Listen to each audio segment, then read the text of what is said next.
I can't hear you. Are you ready to get this on fire? No, you are not. Because blood has not yet been spilled upon this stage, we have to bring up a sacrificial or calibration poet to the stage.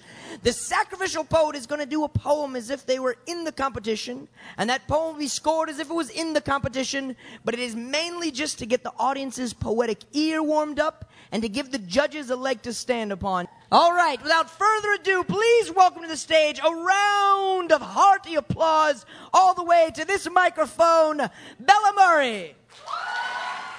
Hi. Okay, so I don't have a title for my poem, but okay.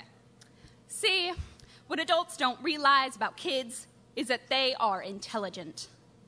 They're smart in their own way.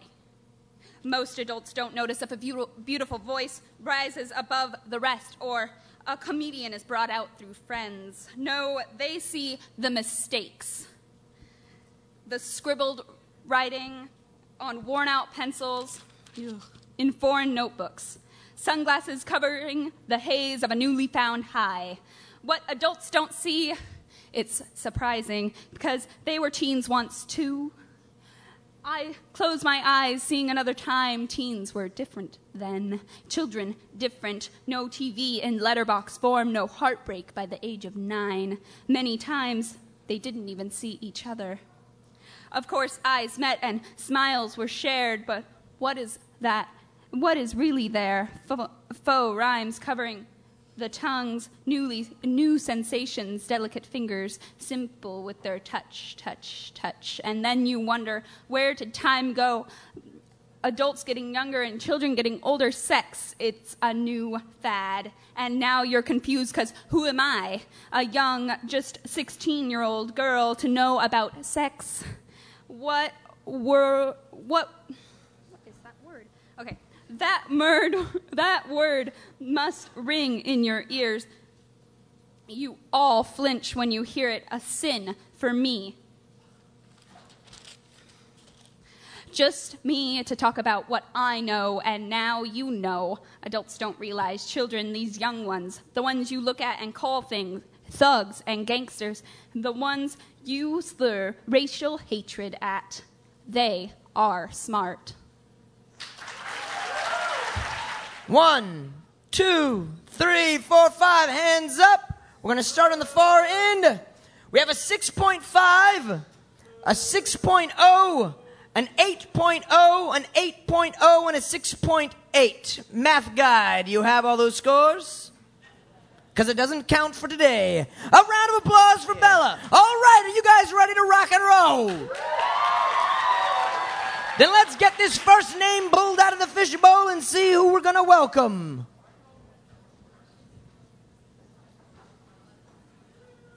Please welcome up to the stage, Desiree. Woo! Hey, everybody. All right. My mind is made up of poetry and brushstrokes. My heart beats fast, pulse pounding like lightning through my veins as thoughts rush through my brain and out through my braids. Like I feel everything in every part of me. My dreams are at my fingertips and I leave fingerprints in the seams of my fantasies. But my only problem is not believing that I can grab hold of my dreams while keeping hold of who I want to be without losing the things that I feel define me. Like I hope that I can reach my full potential, but my lowered self-confidence has proved to be consequential. Like I've lost sight of the shore and I'm lost at sea, but the extent of my dreams are continental. Like while holding on by fingernails to the old me, I try to chase down the new me while avoiding those I thought knew me, but the now me, like the right now me, she is confused. She doesn't understand why she's not good enough. Like why can't right now be all I need? The air I breathe currently, the sights I see in front of me, even though they are only blank walls and empty seats, they are now, they are right now, they are currently.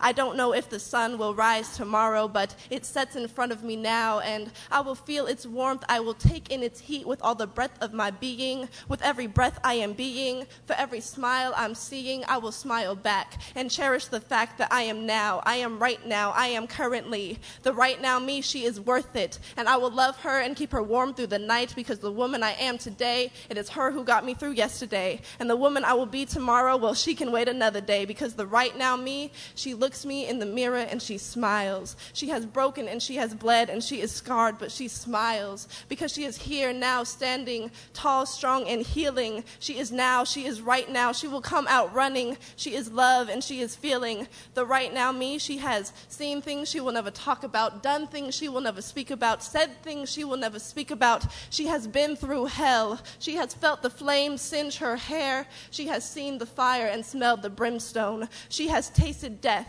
She has shaken hands with the devil and walked away.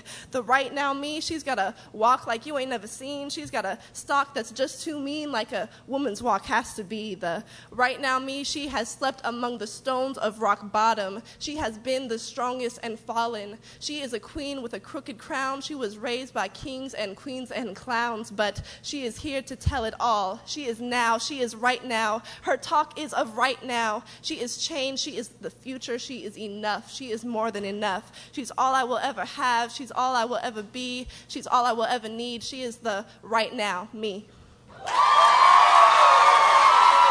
A 7.5. An 8. An 8.9. A 9.0. A 9.9. And a 9.8 for Desiree. And let's keep this excitement going. Bring up to the stage, Jared Berrien. Hey, my name's Jared, and this is called Get Off the Computer. Get off the computer. That's right, you heard me. Things are happening, events are occurring, status quos are in need of a good challenging. Radical thought is coming out of retirement, so get the off the computer. And I know what you're thinking. But Jared, I must know what everyone's doing right now. I need news feeds, keeping me endowed with 24-hour live streams. I'm sorry that you cannot be actively, passively participatory. If apathy is a drug, you're a vacant-eyed, neck-scratching junkie. If indifference is a disease, you need some radical Eastern medicine. If injustice is an abusive alcoholic husband, then you are the stay-at-home mother with a black eye telling her family and friends it's not as bad as it seems. You're the basement stoner who tells everybody that he could have a 4.0. He would just rather not conform to societal norms and, fit within others' standards. You're the 40-year-old cool dad staying at home, reading about bank bailouts on the internet in chagrin, endorsing protest as long as it is catalyzed by others and doesn't affect your income. Stop reminiscing about the 90s and get the off the computer.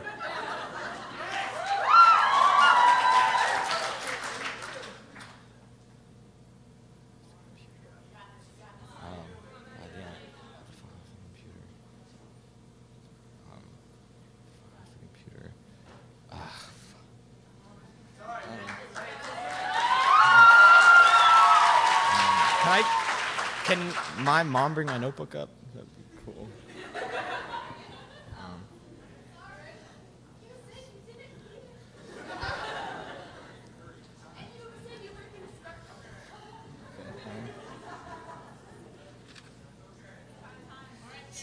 Stop endorsing free speech yet remaining silent. Stop protesting violence with a Facebook status. Stop thinking awareness is the solution. Stop crying at Netflix documentaries and then going to bed feeling like you've changed the world. Stop writing self-righteous poems about your disdain for modern apathetic Americans and stop being a hypocrite. Get the off the computer. Tear the streets apart in glorious anger. Shout your vexation from the rooftops. Besiege the powers that be and get the off the computer, Jared, and take your own goddamn advice. Thank you. All right, we have a 7.0. An 8.3, a 9.0, a 7.6, and a 9.0 for Jared. Kashayla Brown. Okay. You're not here, Kashayla Brown. Okay. Virginia, Norfolk, Pennsylvania, Oregon, Texas. Daddy, why do you move so much? What are you looking for? No, what are you running away from? Because when I was a little girl, I used to think it was me. Why is he not with me? Why does he not love me? Why couldn't he stay with me? Now I know it was you. Who you wanted to be, who you wanted to love, and where you wanted to live. Daddy, I've never called you Daddy. I use Father to distance myself from you, to say you are this far, and I want you to be this far. Daddy, for you, I've been on more planes than hours in a day. No, seconds in a minute, because I'm 16 now. That's 1 for every summer, 32 for layaways, 64 for the planes on the way back. Daddy, it's not including the times we didn't think you wanted to miss. But you did miss some. Like when I first learned how to walk, you weren't there. When I spoke my first word, you weren't there. You weren't there to see my first A, to take me to school. You weren't there with those nights filled with pain. You weren't there to help me get ready for prom. But it's all okay, because you were there when they cut open my head. Of course, you had to leave to wives that waited for you and children that skull were never broken. Daddy, I call you every year on my birthday. Of course I know it was your birthday. I was going to call you. Well, it's 6 o'clock now. That's 9 o'clock where you are. And I'm sorry that I'm calling you on my birthday. I'm sorry that I'm trying to remind you that July 22nd, 1995 was the day I was born, because you weren't there. And if I was truthful with myself, I admit I've never called you on your birthday. I admit I don't know your middle name, and if it wasn't mine, I wouldn't know your last. I admit for 9 years, I didn't know your first. If I was truthful with myself, I admit that every time someone asked me if I had siblings, I'd lie and say, yes, one sister on my mother's side, because I'm ashamed of every fetus you ever fathered, including myself. And if I was truthful with myself, I admit that I wish I could call you Daddy, but I can't. And I wish that I could dissolve the space between us, but I can't. And it is easier to lie to you and myself. So, Daddy, this is not for you. Father, this is not for you. And it's not like it matters, because like always, you are not here. We have a 7.1, a 9.0, 9.5, 9.9, and an 8.3. Okay, the title of my poem is Fairy Tale Endings. Kindness and fairy tale books, you have not written me in your pages. I'm just another black princess, not acknowledged or valued. Nothing more than a house slave, I suppose, kissed by the toad. Which life bleakly outlines around so many children, because living through obstacles the writer has written is tough. Many don't come out in the end with fairy tale endings. Many children are subjected to alcohol, drugs, and sex before some can even pick up a book. And what will they get from it other than a beautiful little white princess with a happy ending? Some die off as their pages become left unwritten, too early from being hit by that stray bullet, famished from only getting that 1 meal a day, or as the author hides its secrets, the girl who internally bled out for being used as a sex object. Even Shrek lives happily ever after in a cottage surrounded by a mud fortress. I mean, what does it take for a child of severe context to have happy memories? Maybe one day I will create children books of our children left unforgotten with dark faces and of different hair shaft. Write about the girl in Ghana who walks 3.7 miles every day to collect dirty water for her family, and at the end of her story, she lives happily with children. Write about the many girls in Johannesburg, sexually abused in Zimbabwe, hoping that at the end of their stories they are strong and have been blessed by God without HIV or AIDS. I can see their dimpled cheeks with receiving these books, looking at the colorful pages and written stories of their life, not giving them the deceitful outlook but giving them strength to hope for a better life. They have read through many pages, flipped through many pages, hoping, just hoping that at the end of their story, they have a happily ever after. Thank you. All right, we have a 7.8, an 8.0, an 8.8, a 9.2, and a 9.1 for Sade. And please keep your applause going for Angelique Stewart. Hi, I'm Angelique. Our poem is called Dreams versus Reality. For the first time in a long time, you didn't invade my dreams. And I remember what it felt like to just be me, to just be free. In a beautiful fairy tale world, one with naive, sugary girls all searching for the same thing, hoping that when I threw down my Rapunzel hair, you would catch me. But you never came. And then I started to figure that I could be a princess without a crown and carry a gun without a round of bullets. Pop, pop, boom, you only get 7 shots. Since I used 3 on you, I'ma use the other 4 wisely, because that's all I've got. And with that, I entered a nightmare.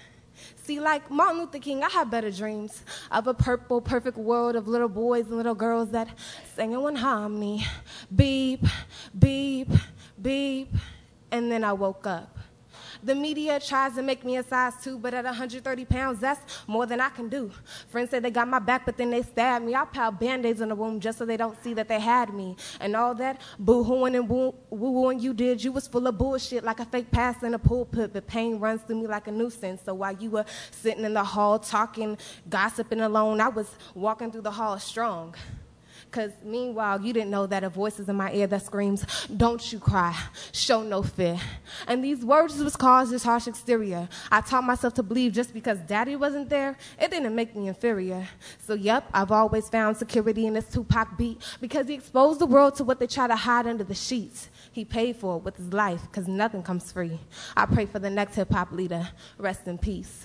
See, I can never be content with partial success. YOLO was the motto, and I've always strived to be the best. So yes, I do wish my dreams were quote-unquote real, and I do wish I can control the way that I feel. And the moment before I dropped, I wish I could just scream stop. And the world around me would be controllable. But the reality is, I have this smile I call makeup to hide the naked truth. I have a voice that can move mountains when good enough for the booth. But in the world, you're manipulative competition, and they tell you that the mission is impossible. So our dreams real? They're real to me. Just as real as the things that I think I can see. As real as the smell in my kitchen of my grandma's fried chicken and the sensation that I feel when you touch me. Excuse me for being bold and brave enough to make my dreams come true. The only thing that I know that's left to do is to take each day and put it in God's hands and then send my prayer with an amen. 5, we have an 8.1, a 9.1, an 8.5, a 9.4, and a 9.3. Please put your hands together and welcome up to the stage Miriam Valentine. Let me tell you a story. He's been drinking, missing, crying, and thinking. Smoked half a cigarette. Not because he needed it, but because of the company it might bring. Perhaps thinking of a conversation from the night before.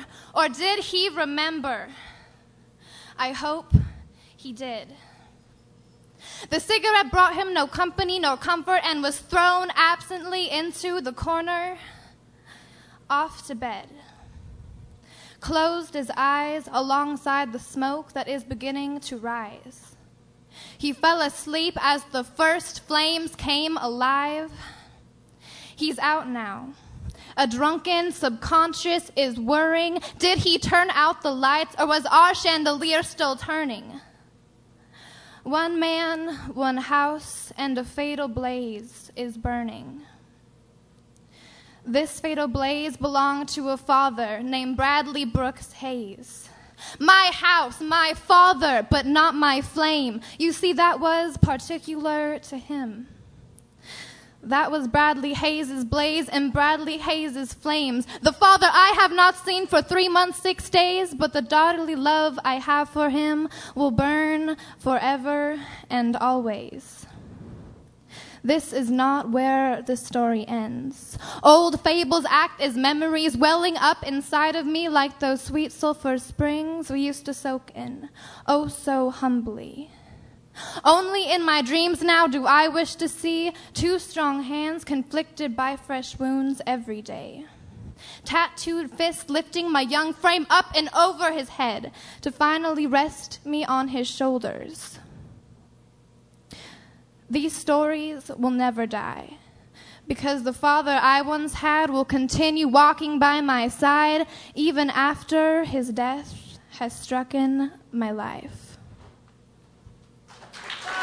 We have a 7.6, a 7.8, a 9.1, an 8.8, and an 8.4. Brendan Fontaine. This poem is called Relatively a Stranger. It's about me and my father's relationship. So, yeah. At times I get confused by the complexity of the situation. It's ironic how someone can be such a stranger but be so close in relation. To be exact, I'm talking about the issues with my father that I've been facing. Our relationship began and ended at this young boy's conception.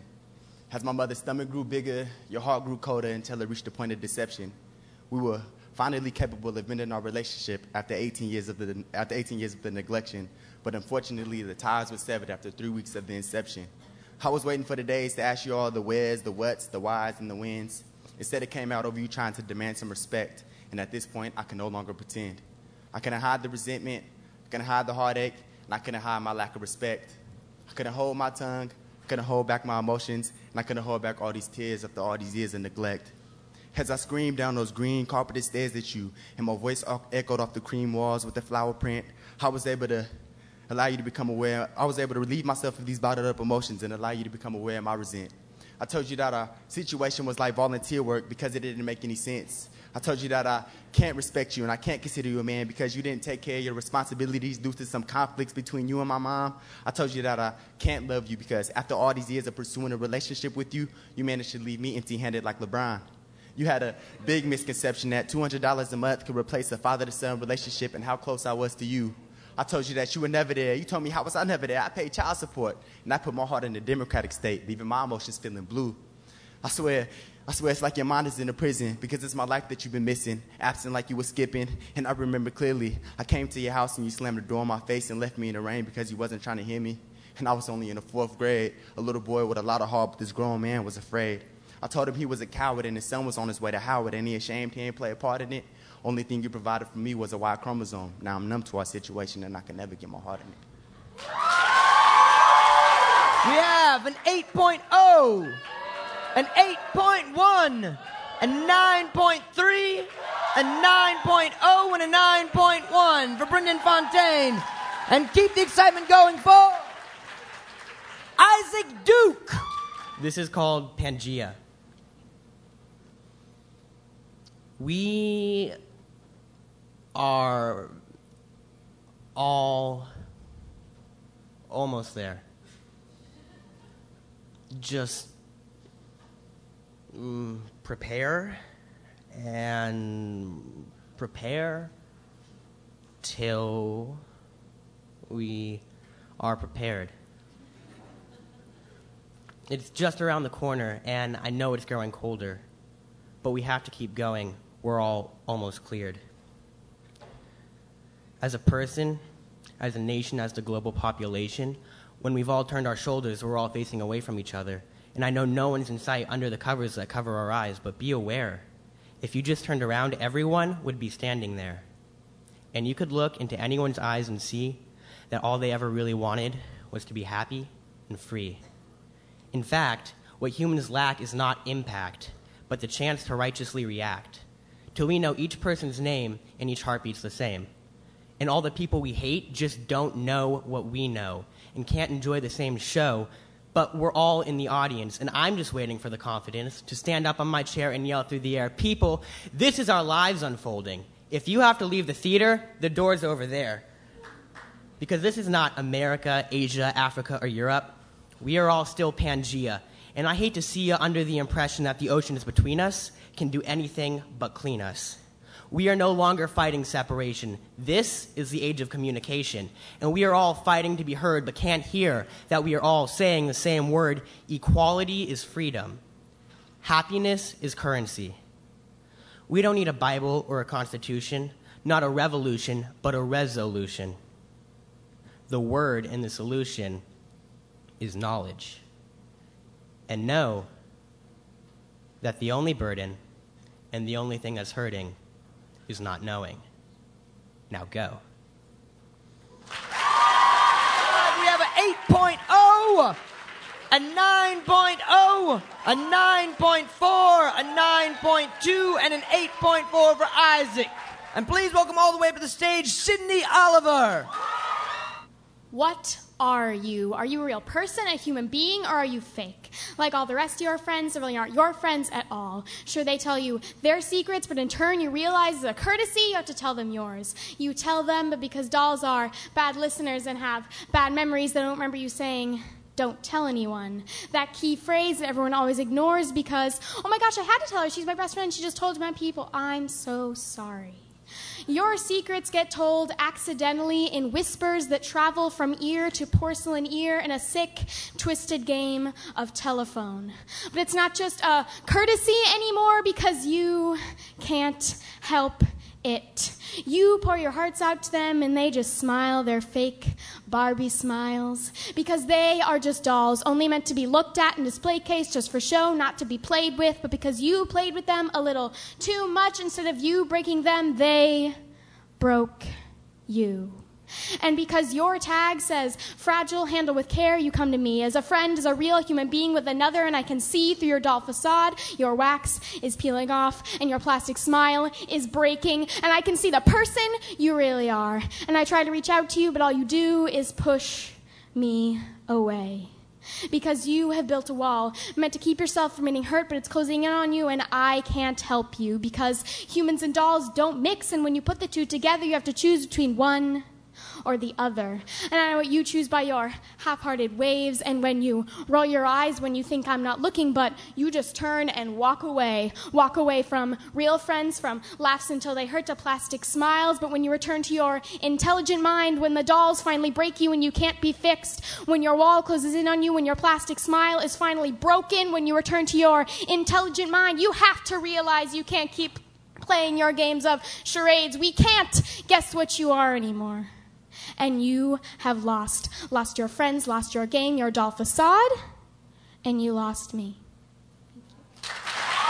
We have a 7.4. Let them know. 7.8. A 9.0. An 8.9 and a 9.3. And keep your applause going and welcome up to the stage, Benjamin Payne. When you speak of my time, when you tell the next world of my life, of my pursuits, of my passions, when you tell the story of what I did for the masses, of my conquests, of my defeats, of my failures, when you sing my song, shout, I am mountains, I am valleys, I am desert, I am Banksy, I am art, I am frankly just out of place. Wherever I live, though I know, to be free I must freely give.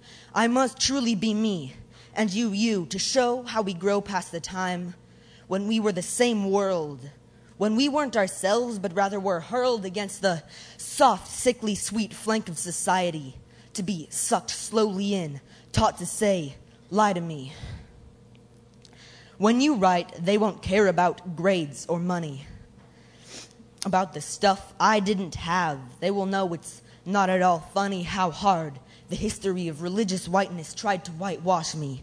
But we can instead tell of how I am that tall Mary, signed Banksy, that said, have color, have life, stand true and be bold, because art has always made known sometimes what you are told isn't really the meaning. It's nowhere as strong as the truth in yourself, where you know it belongs.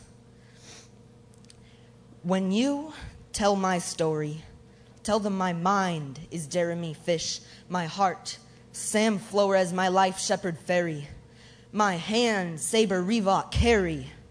What lives in its own world, racing on its own track, so fast would escape blasts from my heart in San Francisco to my mind up in the sky, driving my life to go so I can shatter all the lies. So when the world dies, we know we had hope. We had our own lives. 4 and 5, we have an 8.4, a 7.9, an 8.4, an 8.9, and an 8.9, but we always applaud the poet and keep that applause going for Lamar Elliott, L. Lamar, all the way up to the mic. This poem's called A Young Man's Prayer. Hold on. Dear God, our Heavenly Father, I pray for my life to be free. You give me a daughter. I pray that you send me a woman that will give me 4 letters. L-O-V-E. Instead, I get a woman that's dead and gives me 3 letters. H-I-V. Father, I pray that these greens would help, this white powder would ease, but I still feel the pain. Lord, take it away, please. Father, I am a young man asking for a leading hand. I am a young man living like a grown man. Father, I'm sinking where I stand and there's no quicksand. Father, please hear my cry. No one else will understand. Understand my cry. Feel my pain. Father, my life was right before. Why has everything changed? Father, take away my hunger to rob someone for cash. Take away these drugs. My life is going by fast. Father, but I'm willing to change. And then for the sake of my daughter, be with me so I can be the best father. Because when I look at my seed, I don't want to see myself. When I look at my seed, I want to see great health. When I look at my seed, I don't want to see me. Because I want my daughter to be better than her DAD. I want my daughter to be better than her mother. God rest her soul. I don't want her to be an addict and in a 6-foot hole. And when the time comes, God, find her a man that's alcohol-free and drug-free. Find her a man that's basically not me. Find her a man to take care of her when I'm gone. Please find Mr. Right, because I won't be here long. In Jesus Christ, amen. Thank you. I have a 7.0, an 8.1, an 8.5, a 9.6, and an 8.9 for Lamar. And keep that applause going for Brian Orozco. This piece is called How Was Your Day? As a violently silent little boy with soft hands, I'd laboriously carve corners into this spherical world. And every night I'd sit in my oversized chair with a bucket full of flares comfortably sitting to my left. And in my right hand, I'd caress a flare gun and aim toward where would be the sun, anxious to proclaim to the world that there is someone here. For years, I've been trying to pull back my fragile finger, but my left hand tells me not to. You see, I always found it heroic to be a stoic. I'd customarily ask you, how was your day? But when the roles would switch, I would insipidly always answer with an okay, 2 syllables. But okay is my pathological lie, my way of socially getting by. The truth is, I've always had much more to say. So right now, today, asking me what I think, I pray, inquire about my day, and I'll say, I hypothesize that a pessimist looks up at the lively blue, ponders, wonders why he must die before he gets a chance to scratch the sky. Thankfully, I'm not plagued with such preoccupation because I just simply have to look into her eyes. And FYI, I deliberately leave my compass at home. So screw magnetic north. I never need navigation. I inevitably find my way back, called home hours later by a sympathizing song, asking me why I stare, speculating that there is something wrong. Is there something on my face, she asks. Yes, I respond, beauty. and it's everywhere. After such verbal exchange, I'd obviously blush and you'd hopefully smile. Radiation rippling for a mile, catalyzing the consequential pattern once more. Tides reside and hypnotic waters lure me in. Happily, I take in gargantuan gulps of the sweet sea. You see, science textbooks are wrong. The sky is not blue due to the rapacious scattering of light in our atmosphere. The sky is blue simply due to the blue in her eyes. And when she is tired and wishes to close them, we all mourn and whisper our goodbyes. The source of an immaculate global ceiling deserves much more than 2 syllables. I promise to enunciate my mumbled thoughts and more than gladly answer your question. My day was terrible. But then you showed up and forced the sun to obligate the kid with the flare gun to flex his finger. But enough about me. More importantly, how was your day? Thank you. Judge, we have a 9.1, an 8.8, a 9.3, a 9.2, and a 9.3 for Brian. Applaud the poet. And keep that energy going for Yosef Berhe. If I'm pronouncing that correctly. Yosef, yeah, you got it right. All right. All right. This is called, I should have a title.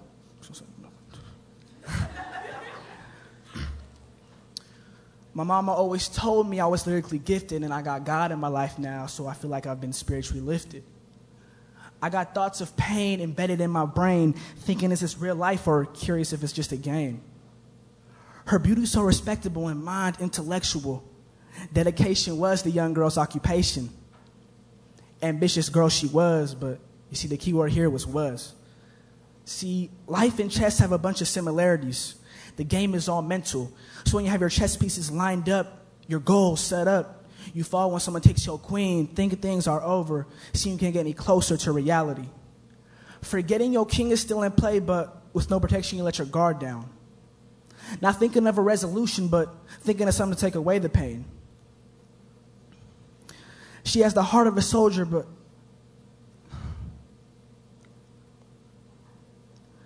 she has the heart of a soldier, the aggression of a prize fighter, but no one told the young girl what to fight for. Now she has white powder under her fingernails and bruising scars under her hollow chest. She's still confused her queen is gone, but going to clubs and getting undressed. Clubs change into a hotel room, and a hotel room changes into a back seat. Again, not thinking of a resolution. Now your result is a 2-week seed. So young lady, set a goal for yourself and make it your only mission. Because once an ambitious girl, now doesn't have a pot to piss in. But see, I'm a confused young male myself because I don't know what I want to be. Hypocritical on the facts, but I'm going to ask y'all. Y'all tell me, who am I supposed to be? Who am I supposed to be? The person that I am or the person that you want to see? The guy, the good-hearted gentleman or the wannabe G? The guy with the $200 J's or the man with the college degree? See, who am I supposed to be? Who I aspire to be? Life is a courtroom and society judges us all on the wrong things. The money we spend and the material things we bring doesn't make you who you are, doesn't determine a thing. Speeding down life's runway, confused on what I might run into. My life's on manual, I can't shift gears, so I look in the transmission to see what's wrong. I check the engine to see what's so stressing. A young black male with his pants on low, hand on his crotch and his arms on swole. Labeled as a thug, but little do they know, he has a corporate job with money to blow. Labels. A teen shot twice, ended his short life because he was labeled. Shit, this can't be life. R.I.P. Trayvon Martin. 5, we have a 7.6, a 7.4, an 8.4, an 8.7, and an 8.8. Applaud the poet. Welcome to the stage, Annika. It's Annika, just in case y'all want to know. All right. Attention, attention, ladies and gentlemen. I have an announcement to make. I'd like to clear the air because it seems my skin tones have been causing the population a bit of confusion. But the profusion of the colors that bind my persona have caused the stomachs of my peers to bubble with spew. I am a biracial teenager. Bi. as in two, as in multiple, many, or perhaps an accumulation, a multifacious fascination, not one single destination for my creation. Yet I sit down with frustration and Amy Glotta pumped with aggression because no one will answer my question as to why my persona must be cornered and marketed into one human mold. Why I can't walk down the crooked sidewalk with fists clenched, raised in black power and a Swedish flag around my neck without somebody grabbing my hand and screaming, babe, what the heck? Your personality's in a wreck. Let's take a trip to the Container Store to get your races in a check. And this problem isn't eliminated. So don't shake your head muttering, well, I've never participated, because there's been time and time again when I speak and you make the astute observation that I'm the most vanilla cup of coffee you ever did see. And I have been called every damn name in your dictionary. Panda Bear, Chex Mix, Oreo, White Twist. And what's your reason? Because you catch me studying the arteries of a heart box in psychology of the orthodox, I got a little more cream than cookie. Because I spend my weekends debating in speech competitions rather than lazing in a sofa and yawning repetition, I got a little more sugar than cinnamon, a little more salt than pepper, a little more milk than chocolate. Let's get one thing straight. I am not a goddamn cookie or seasoning. But if we like to go with food groups... go with food groups, I'd rather be a sweetening beef soup or gumbo, something that doesn't make my peers go, well, she is this and he is that, because it makes it seem like Dumbo. If literally every person must fit a mold of black or white, I'd rather you see me as the perfect conglomeration of night and light, because I'm not a single, I'm a mixture, not an only, a many, not a one, babe. I'm a beautiful conglomeration. Thank you. We have an 8.9, a 9.1, a 9.2, a 9.6, and a 9.8 for Annika. Give it up and keep it going for Rachel D. Bring her all the way up to the microphone. Okay, this is called Deepest, Darkest Secret. In the face of death, you start to figure out your life. The things you've done, the things you wish you'd done, things you regret. I know, because I've been there. Hopes, dreams, reality, everything comes through. In an instant, everything can change. In a single moment. Love can become hate. Happiness to sadness. Hopeful to fearful. Strong to weak. In a single moment, your destiny can change. To breathe, to see, to hear, to smell, to taste, to touch.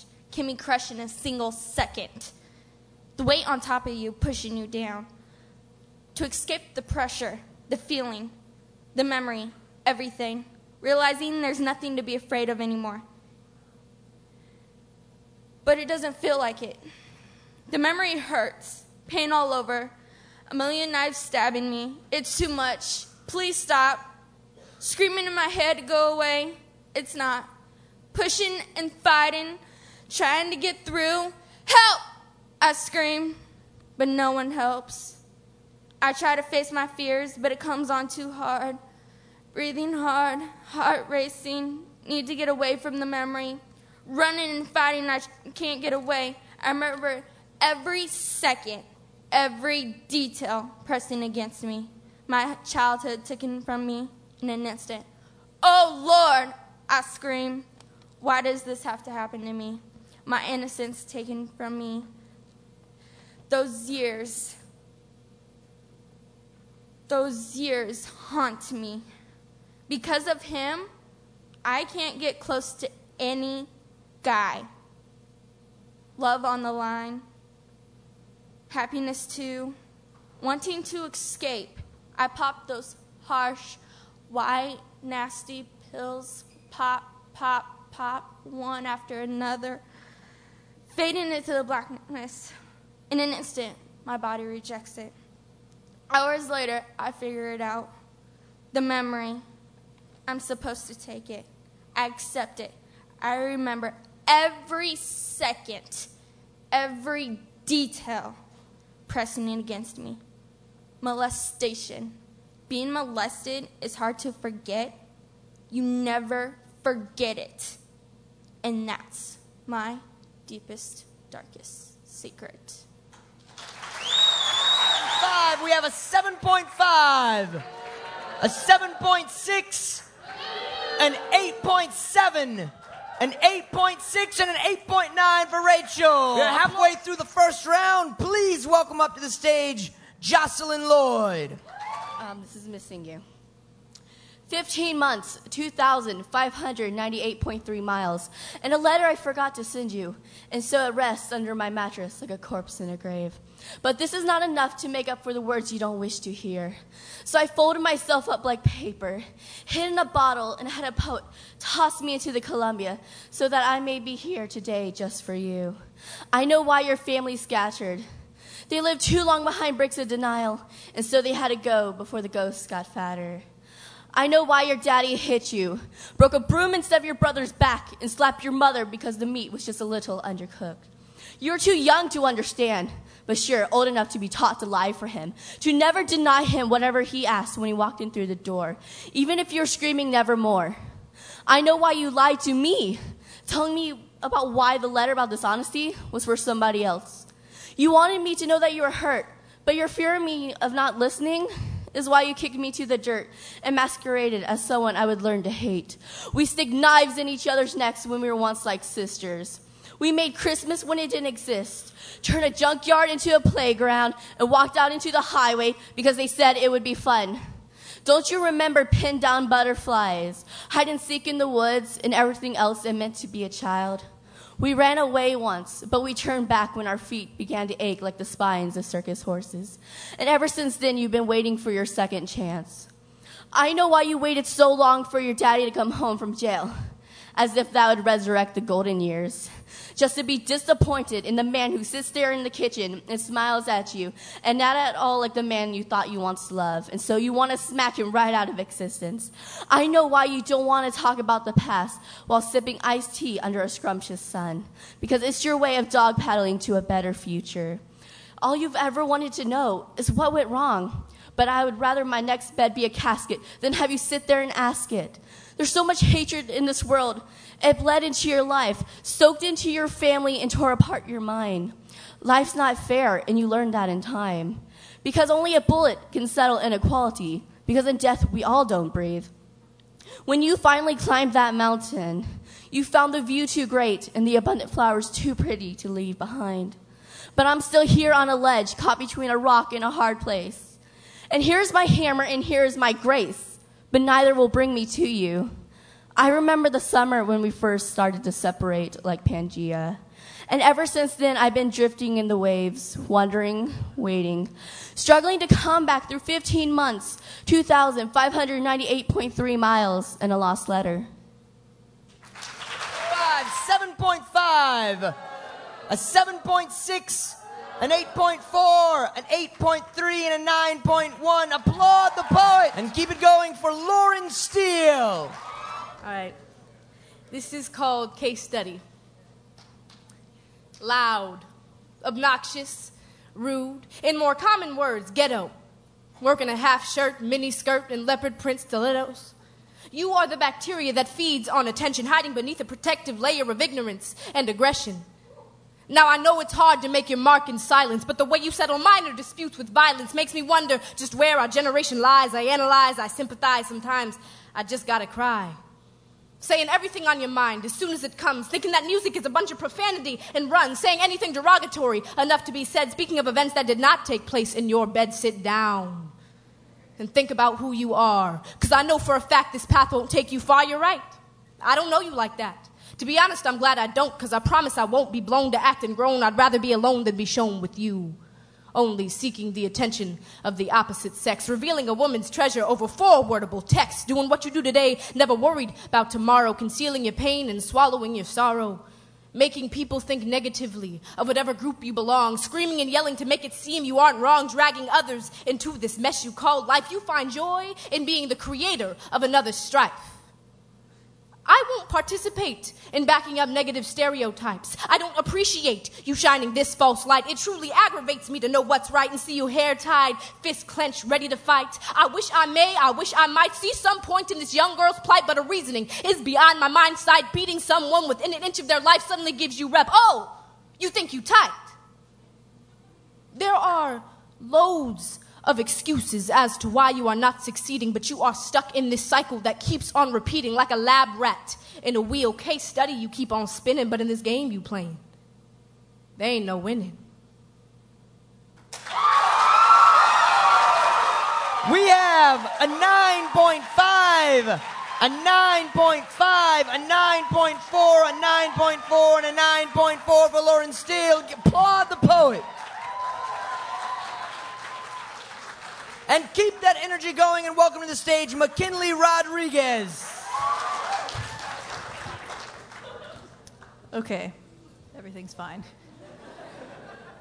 December, cold air, my brown overcoat, his black overcoat, a patch of snow on the sidewalk so white and fresh that it warms. He speaks, runs, climbs up, slides down, loses a mitten, searching under bushes, under the slide, finds it under the bench, a squeal of delight, feet pounding asphalt, a whistle, we run inside. A December later, not sure how many years, my red overcoat and his gray overcoat, eyes like the undersides of bottle caps and a paperclip mouth, has been gone from school a while. A note from his father on the back of a grocery receipt. Everything fine. Lint on the shoulder of his coat. I approach from behind. He senses me, unmoving, not glancing, not feeling. And I pull the lint loose. Still doesn't move. Hands cold, should be in mittens. A tin shriek. 12:47, says the cracked face, and walks away. My chapped hand left reached and cupped around the lint. A stretch of snow by my feet. Hand opens, drops to my side, floating to the ground alone. Gray fiber sticks to the ice. A crow calls, eyes close. 5, we have a 9.0, a 9.6, a 9.4, a 9.4, and a 9.3 for McKinley. Applaud the poet. And continue your applause and bring up to the stage Zoe Sinner. She's got you thinking this is the way it's going to be, but it's not. She's got you looking back and thinking that's the jammer, but it's not just the jammer. That's Jesus Feist. Shit. That's the god of dance on skates who will break through your wall, and before you know what happened, you'll be hitting the track mindful of nothing but body and impact. That's Foxy Shazam. Speedy skates will juke faster than you can scream, "Jammer, inside!" You move to hit her, but there is nothing there. That's Scream Cheese, who will knock out your breath if you so much as think about trying to hit her. That's Bleeda Ford. Enough said. But we're derby girls. We're supposed to have attitudes and knock each other's brains out. We have it all. We have fallen bigger and harder than any generation that came before us. We are so beautiful. And I will eat my own skates before I let her or any other jammer take that away from me. It's not as if I ever thought I could be here. Before this, I never owned a pair of skates. I was the kid at Oaks Park skating rink, pulling myself along the rail of the wall like it was a rope, hands desperately clinging for fear of toppling, skates over shoulders. And I still recall when I was starstruck by the girls with the stars on their helmets. First bout, legs crisscrossed on hard hanger ground. And the only boundary between me and their glory was a short black foam wall.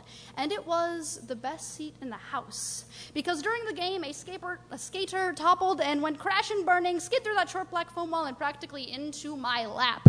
and I watched her get back up like it was nothing.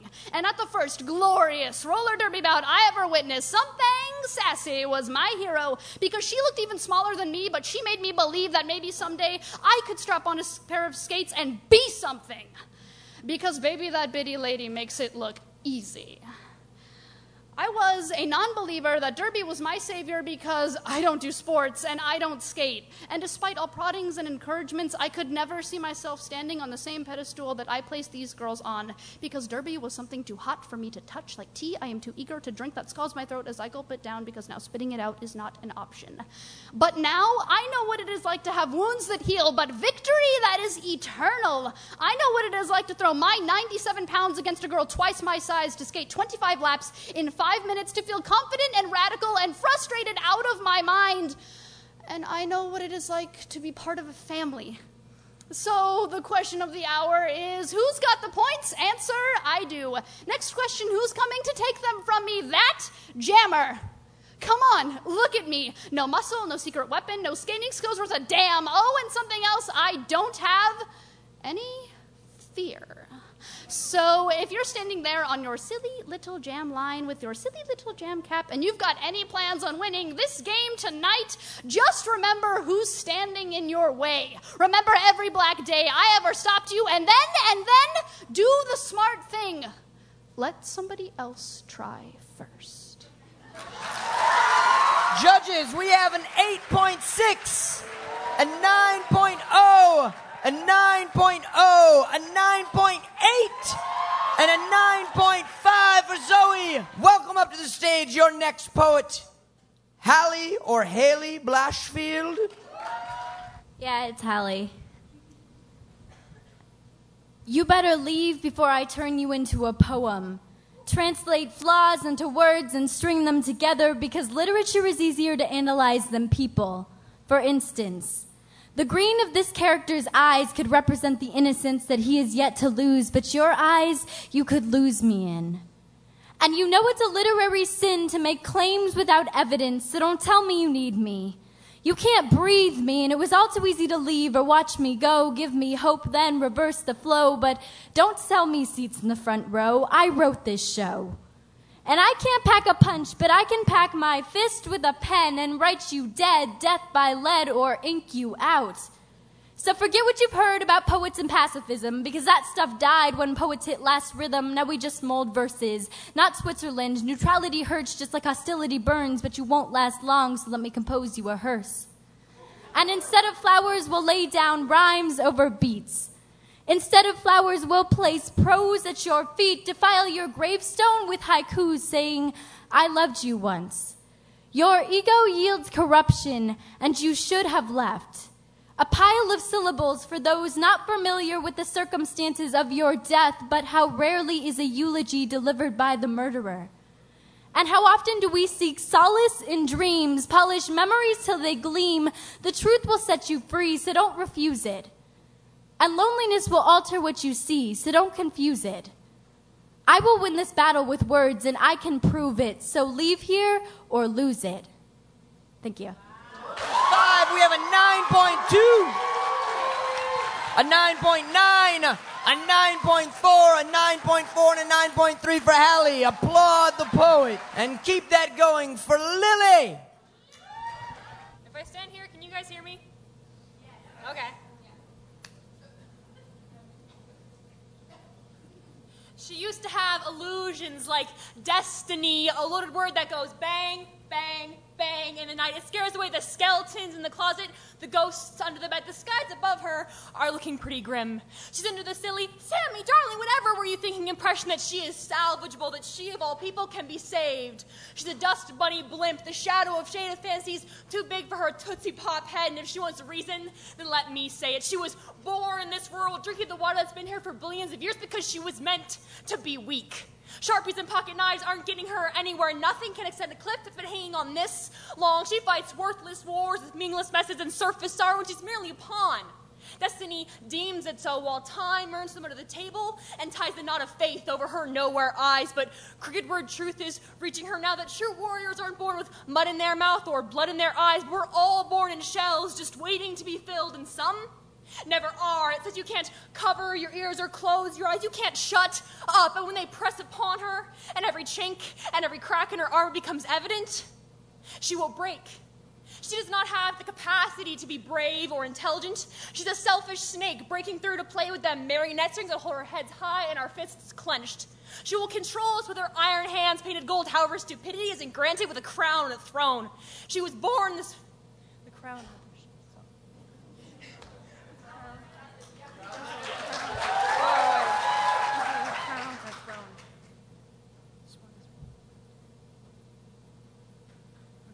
Okay, wait.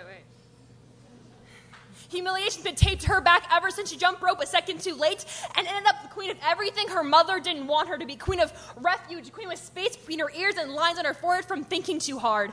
We accept her blindly because she has a sun on her side, a mask and a cloak, and not one of us is strong to step up and peel it off. Her cruelty, oh, but her cherub cheeks, her damned ignorance, just beautiful smile in a century. Her adult evil, but inside all of us lies a child in wait. We are all points to be proven sins to regress bullets in her gun. You're either new or used. And every the sun rises, maybe we don't realize it. It's getting closer and closer. The only enemy she will fight, the only friend she will defend. Destiny, that loaded word that goes bang, bang, bang. And 5, we have a 7.0. An 8.0, an 8.5, an 8.4, and a 9.0. Applaud the poet. And keep that applause going for Alex Dang Cleveland. Hi there. Are my judges ready? Are my audience ready?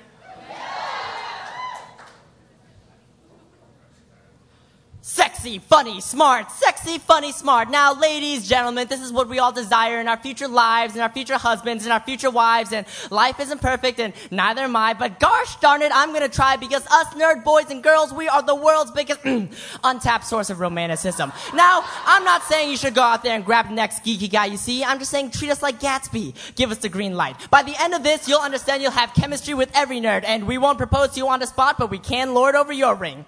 Sexy, bold, dashing, smooth, debonair. Honestly, not the best words to use to describe the general nerd populace, but we can be sexy every now and then. Do you, ma'am, find crippling awkwardness adorable? Try us today. Now, do you know us nerds put in that extra effort? You know how nerds are able to remember every significant date in history? We'll remember every insignificant date you go out with us on. We put in that extra effort. We remember the little things. You like cooking? Well, look, we just learned how to do it. How does spaghetti carbonara sound? Iron Chef, try AU Chef, because us nerds, we got the Midas touch. Funny, hilarious, gut-busting. Well, honestly, we won't make you split a seam like Oogie Boogie, but we can make you giggle or chuckle or chortle, and we will make your knees red, because we got knee slappers. Now, and imagine our witticism and sarcasm in class. I mean, you need an animal name? Well, what do you have? A horse? Leon Trotsky. You've got a frog? Hip-hop. You've got a cat? Isaac Newton. Schrodinger. Chairman Meow. Tupac Shakur. The notorious C.A.T., a.k.a. Kitty Smalls. Sex. Intelligent. Smart, cunning, the nerd's forte. Yeah, we're bright people, but we're not the brightest light bulb in social circumstances, because we'll wear shirts that say, never derive drunk. We'll say things like, I'm so hungry, you should call me Attila the Hungry, and we'll tell jokes like, knock, knock, who's there? What, the doctor's here? But despite all of our geekery and nerdiness, you put up with us because we have more to say than just, I love you. No, we say, I love you, and I want to hold you like a conversation that when I look into your eyes, I see a piece of your soul, and it's beautiful, that the average human breathes 20,000 times a day, but after meeting you, it's steadily decreasing every single day. And baby, call me Dante, cause you got me hot like an inferno. Woo! But in the end, you put up with our geekery and nerdiness because we know who we are as people and we're comfortable with who we are. We're sexy because we got class.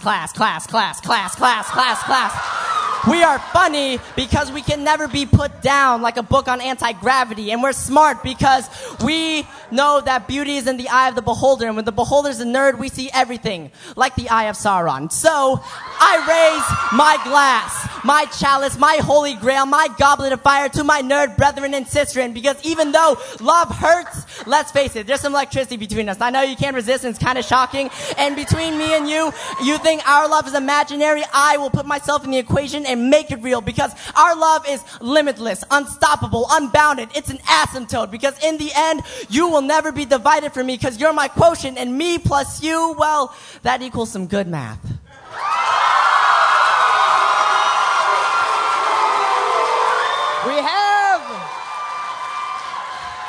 We have for Alex a 9.8.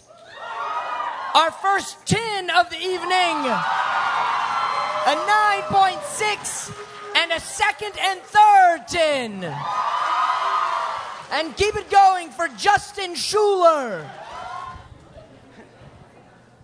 My name is Justin Schuler. I'm from New York, place called Harlem, and this is in the Harlem's perspective. Let's get it started. It's hard for me to say bye. Why? Believe me when I'm telling it. Why? Lie. 9th grade running it. She was just loving it. And even if callow, she was just feeling it. Shorty got that pretty face, pretty smile. Shorty got that sense of style. I remember y'all hitting up the malls, calling you every day on the phone. Every day, all day, 24/7. She like my swag, sick. She like the way I does it. But damn, good things never last. Hatred in their eyes, no doubt it didn't last. It started off with the rumors. Monday, he say, she say, they say, we say. Tuesday, fighting, screaming, yelling, crying, breaking, pushing, pulling. Wednesday, Thursday, hugging, touching, kissing, biting. Friday, Saturday, back on that BS. Baby, what's going on?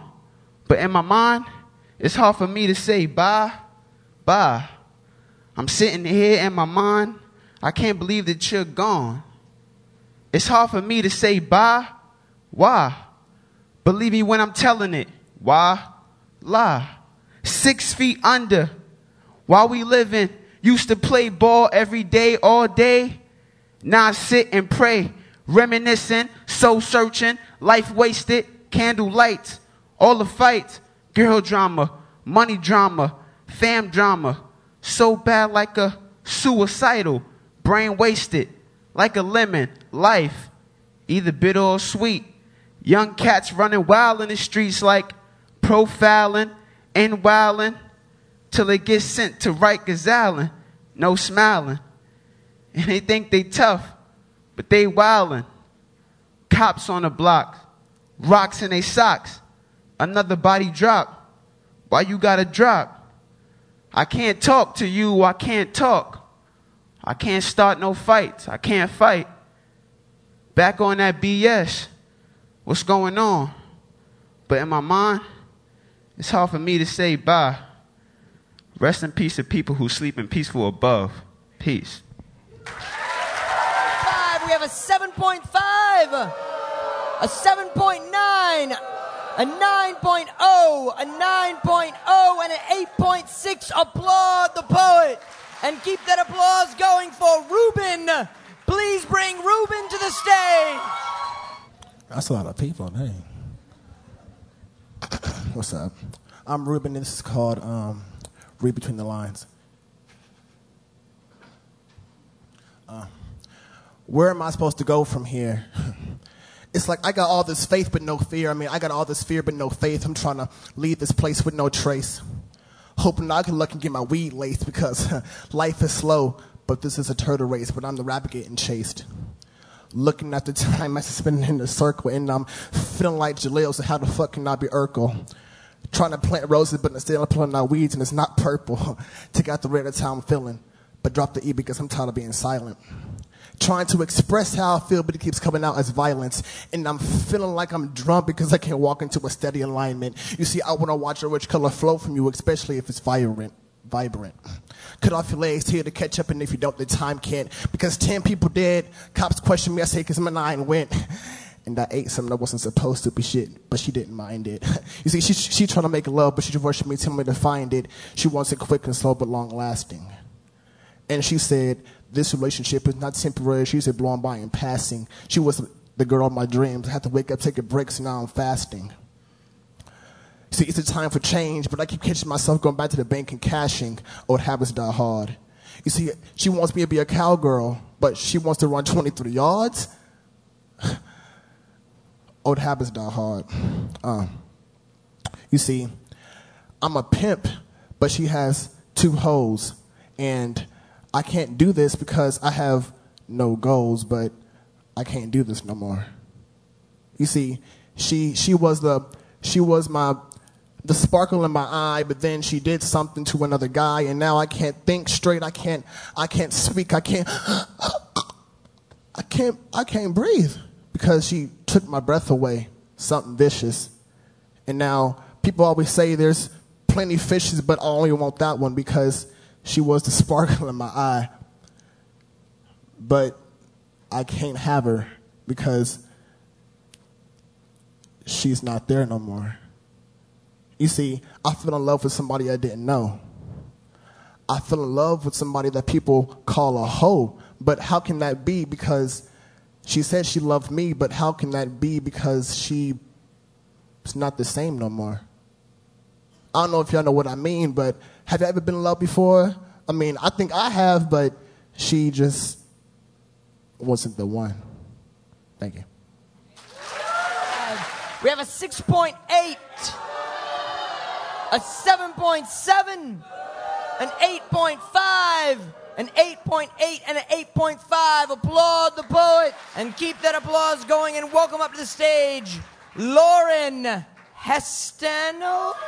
Hi, my name is Lauren, and this is called On the Topic of Eavesdroppers.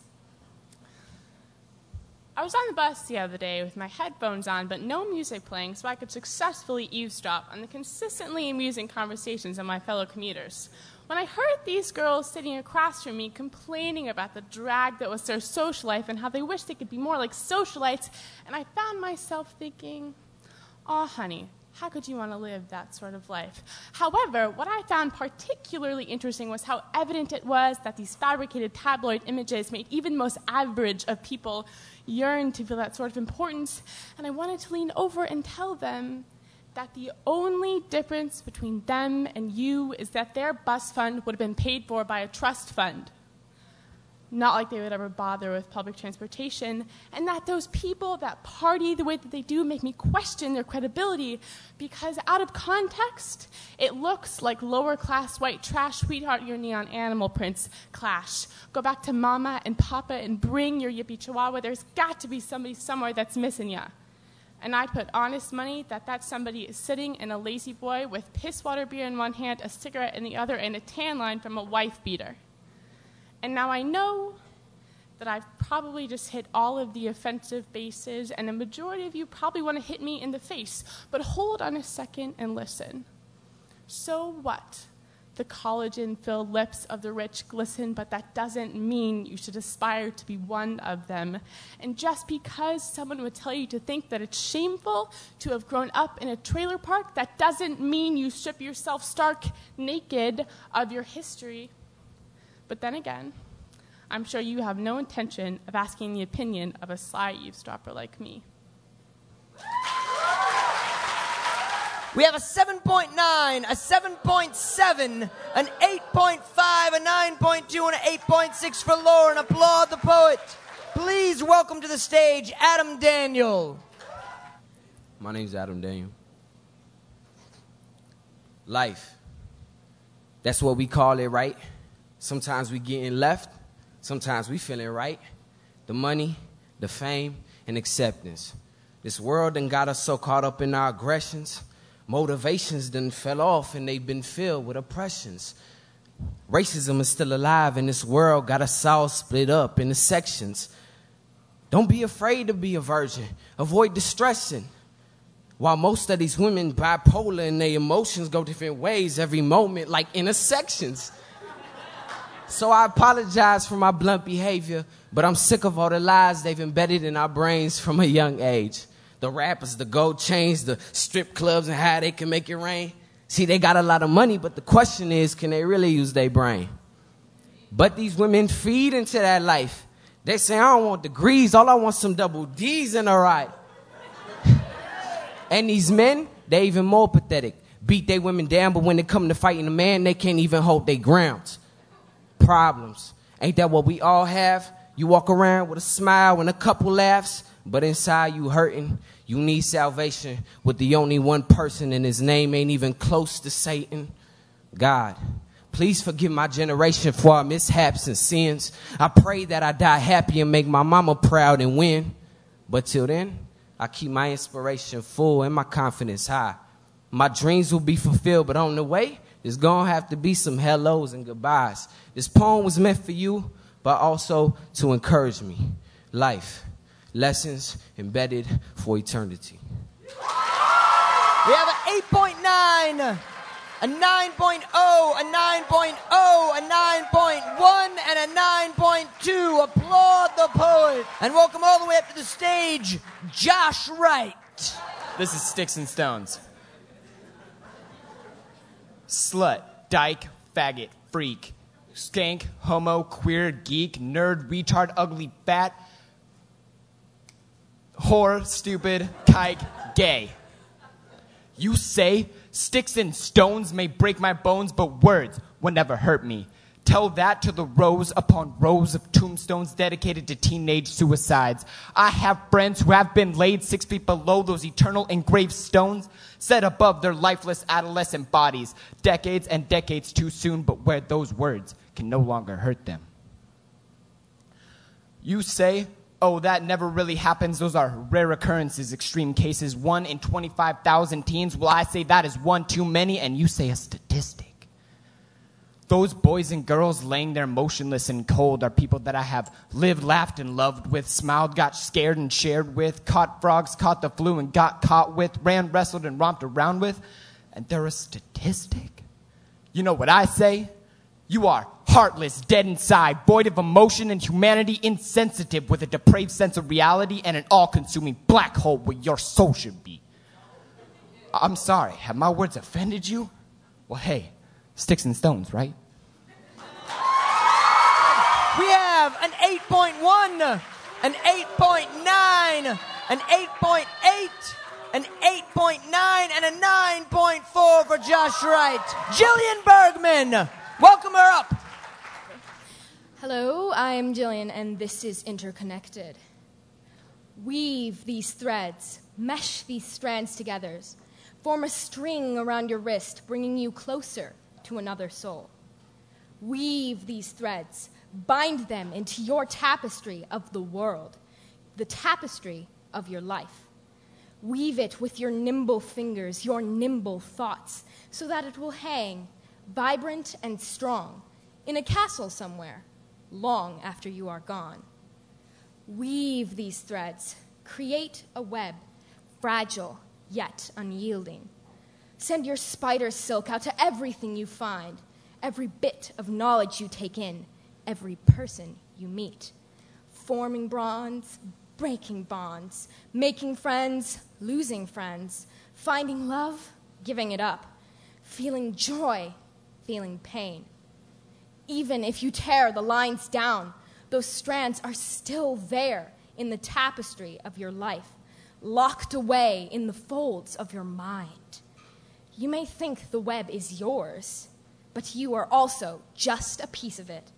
The breaking of these lines is only in your imagination.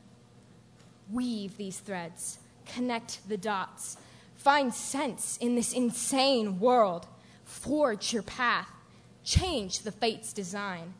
They do not spin the strings, they do not mesh, they do not change the color, they do not cut them down. You do. Weave these threads, forge these bonds, make these connections. They're already there. You just need to make them yours. We have a 7.4, a 7.8, an 8.5, an 8.6, and a 9.0 for Jillian. Micah Fletcher. Ladies and gentlemen, I've learned many things in my travels, and I would like to discuss this with you. You see, some people find God in a church. And I mean, that's okay, you know. It's better than this. See, many other people I've found find God in an empty bottle, or in a dirty syringe, stuck in their heart, injecting him in, trying to fill all of the dark, empty spots with his illegal glory. Luckily, I am none of these. See, I found my God in the distance between my lips and a microphone, inciting hymnals like gospel to its ears so that it would echo through its chords like empty halls full of dreaming mirrors in hopes that the vibrations would thunder from its stereo lips. This is my deity, and it is beautiful. So are we. I pray to it when possible, writing prophetic scriptures in its name. It is more than just a game to me. It was my only friend when broken promises and broken bones were the only company. It would come to me from the lips stuck in my ears. They were my preacher, and they were strong, like the man I wished to be. Spitting songs of stability. When tears were the only taste, I faced each day with a smile, knowing that while passing masks may spit venom, this pen would pass poison and make miracles. And they too would be beautiful, just as we are. However, in the twilight of this limelight, as my breath meets this spherical instrument, I intercept the message that it desires to be written. It says, listen. If you've ever felt like a dirty floor, or a morgue made empty, let not the silence of conforming cover you. Defiance shouldn't smother you. Rise now, my children of the tongue. Let your lungs rumble like the jungle. Let your voice echo with the fate in your vocal cords. Rise now and recite these lines with all that you have within. I am here. You will say, I am heard. You will shout, and I will not be ignored. You will stand. Thank you.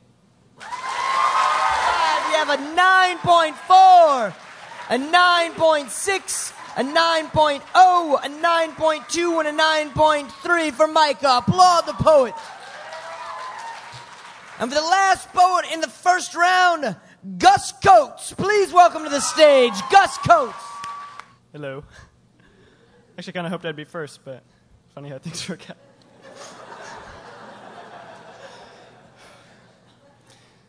Yesterday, I opened up my head, and looking inside, I saw a little soul who's hopelessly enthralled with a little chemistry set that God has locked him in there with. And last week, he was diagnosed with the human condition. So this week, he's self-medicating and cooking up a double batch of serotonin. Hi, I say. And he jumps, spilling a little beaker of endorphins. And his eyes flash with every synapse. How are we? I ask him. That depends, he says. What's today? Because some days, Gus, our hands are restless, so you unravel the flags of the world or pick apart gearboxes. But when you stop to look at how they work, you realize that they don't anymore, and you're just left with threads. And some days our eyes just never open, and some nights they just never close. And some days they drink in the light and won't let it back out, and I don't know why. Because some days it's 1912 and these eyes are portholes, and I can't decide if I'm the ship looking out or the iceberg looking in, or if it's all fucked anyway, because you don't have to see the movie to know that the Titanic sinks in the end. And he tastes his serotonin to see if it's ready. But it isn't. And Gus, some days my eyes are critical lenses, and all I can think is, maybe I'm plagiarizing. Maybe we're just little kids emulating and mimicking the people who make the beautiful things look easy and fumbling for what they would say and what our teachers would want to hear. Hi, Mr. Weirth. Just little kids reaching up for the teacher's desk, grubby fingers groping for the red ink and the stamps that read writer, thinker, doer, eager to brand our papers and our arms and our foreheads and the walls of this skull and the insides of my eyelids. So I'll always remember these things I'm not sure I'll ever know how to be. Just a little kid, a little soul lying low in a speakeasy made of blood and bones, making hormones into bathtub gin while the world tries to enact prohibition on humanity. He tastes the serotonin, and then he smiles. But it's okay, Gus, because most days it's today. And today we're swimming in the ocean because it's not about the Titanic. And today I'm playing with this chemistry set and I'm sewing the flags back together because even if it doesn't work, it's all we have. And today, I'm turning the lens around and flipping this world upside down, Gus. And today, we're not a little kid anymore, and you're taller, Gus, taller than most of your teachers, like Mr. Weirth. And you don't need a stamp, because today, the only ink you need to validate this existence is already on the paper. And Gus, today, if you close your eyes, the insides of your eyelids are blank, and they read, "You are alive." We have a 9.4, a 9.4, a 9.1, a 9.5, and a 9.4 for Gus Coates. Applaud the poet. These 30 poets have just poured themselves out to you, so please, a hearty round of applause for everyone that participated in this round.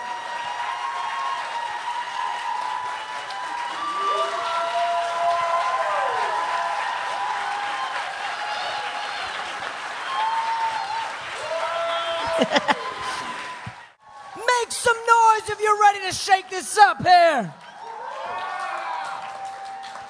Randy, can you pass me the fishbowl to draw out the first name? Please welcome to the stage the first poet of round 2, Annika. All right. I know we're tired from today's business, but ladies and gentlemen, I'd like to begin with the question: who's got it harder?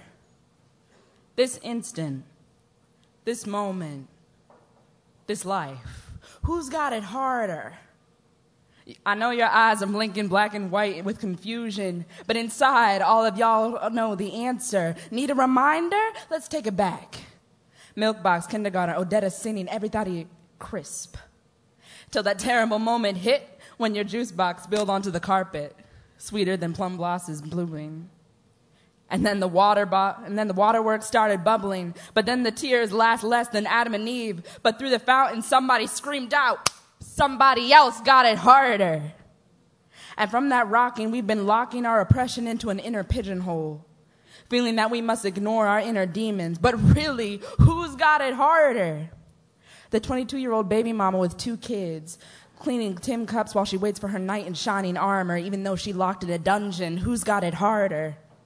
The 72-year-old postman sending love letters to a heart box for his dead wife and his family room cold. Who's got it harder? The 42-year-old man spending his hours sharing secrets with his mistress of whiskey, whispering sweet nothings. Who's got it harder?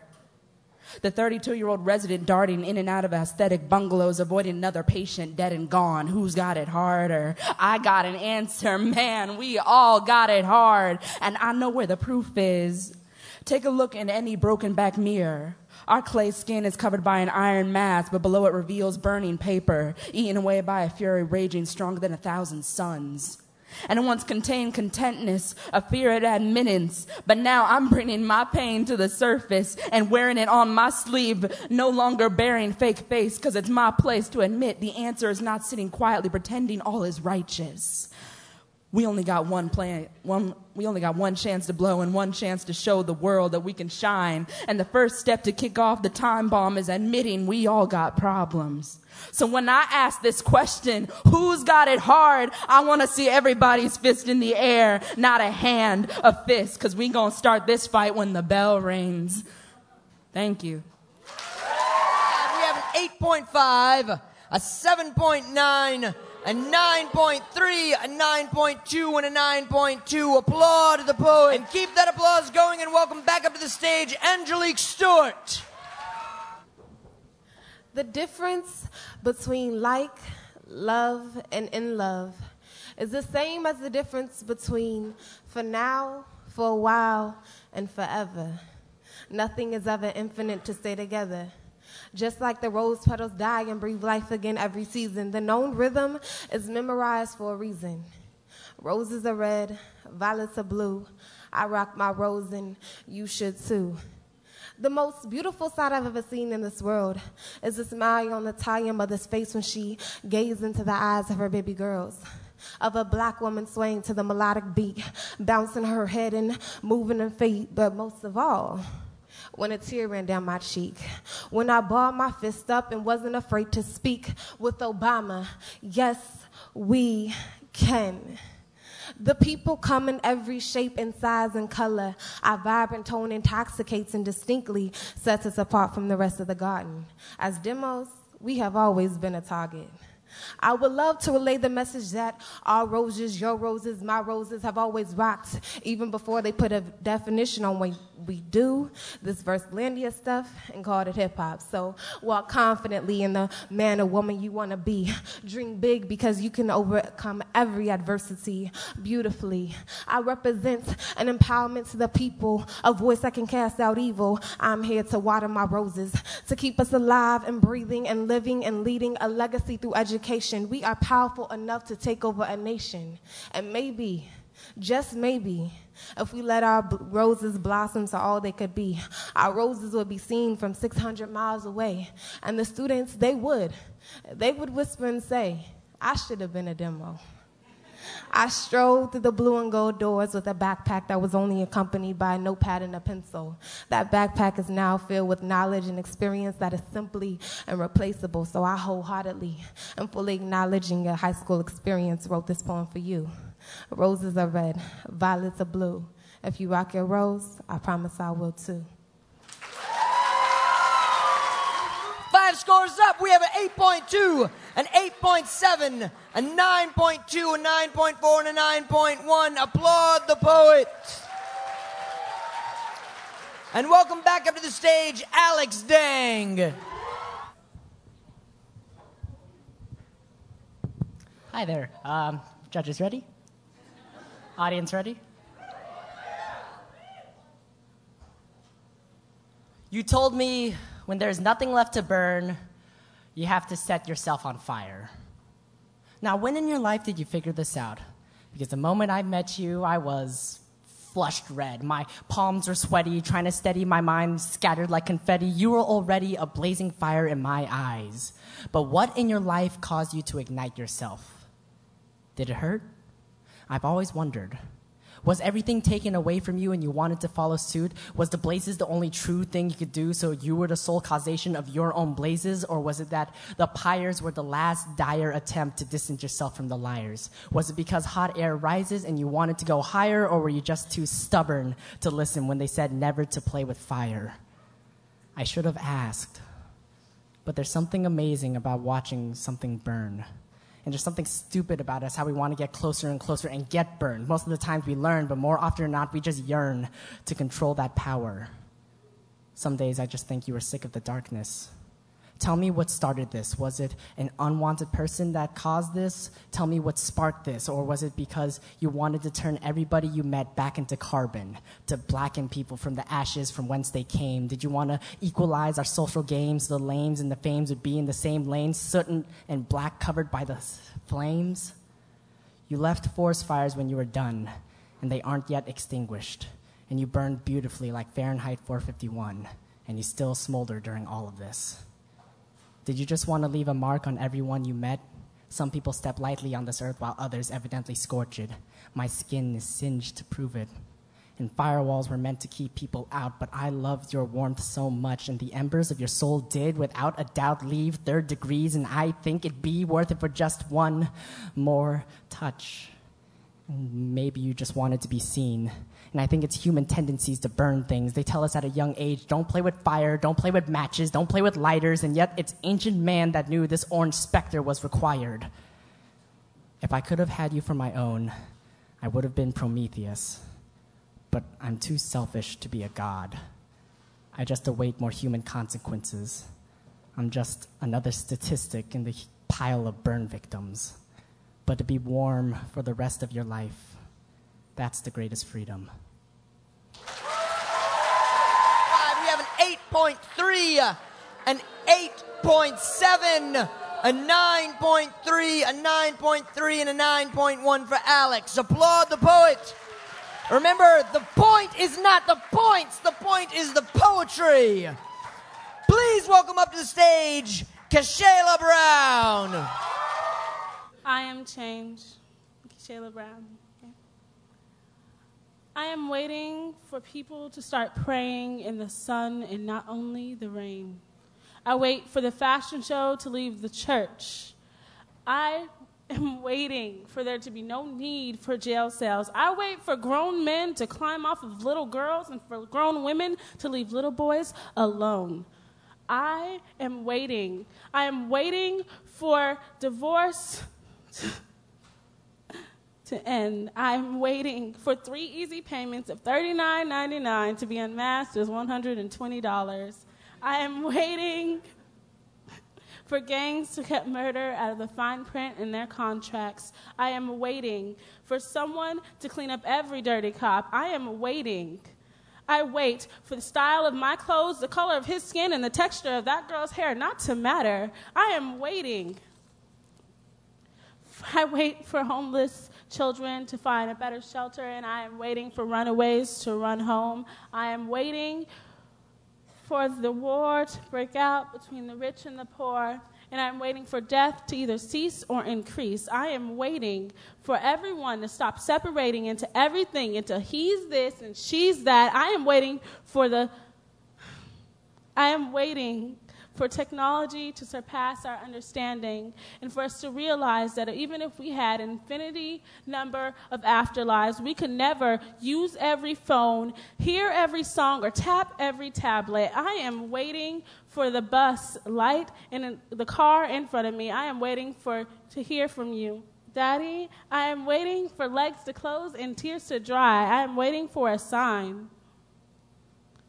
I'm waiting for the cure to cancer, and I am waiting for virginity to be the kind of gift you can rewrap and give back. I am waiting for someone to love me, for you to leave me alone. I am waiting. I wait.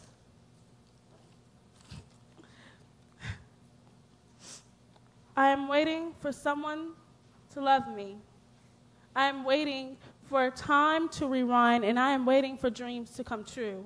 For you to know my name, I am waiting for East Coast and West Coast and all the primary colors to stop fighting over blood-stained corners. I am waiting for the pen to be able to erase. I am waiting for this to all matter, for my words to move you, and for them to strike you and make you stand up and scream. I am waiting. I am change, and I am waiting for you to hear me. Thank you. We have a 7.9, an 8.0, a 9.0, a 9.2, and an 8.9. And keep that applause going for Zoe Sinner returning to the stage. I'm sorry.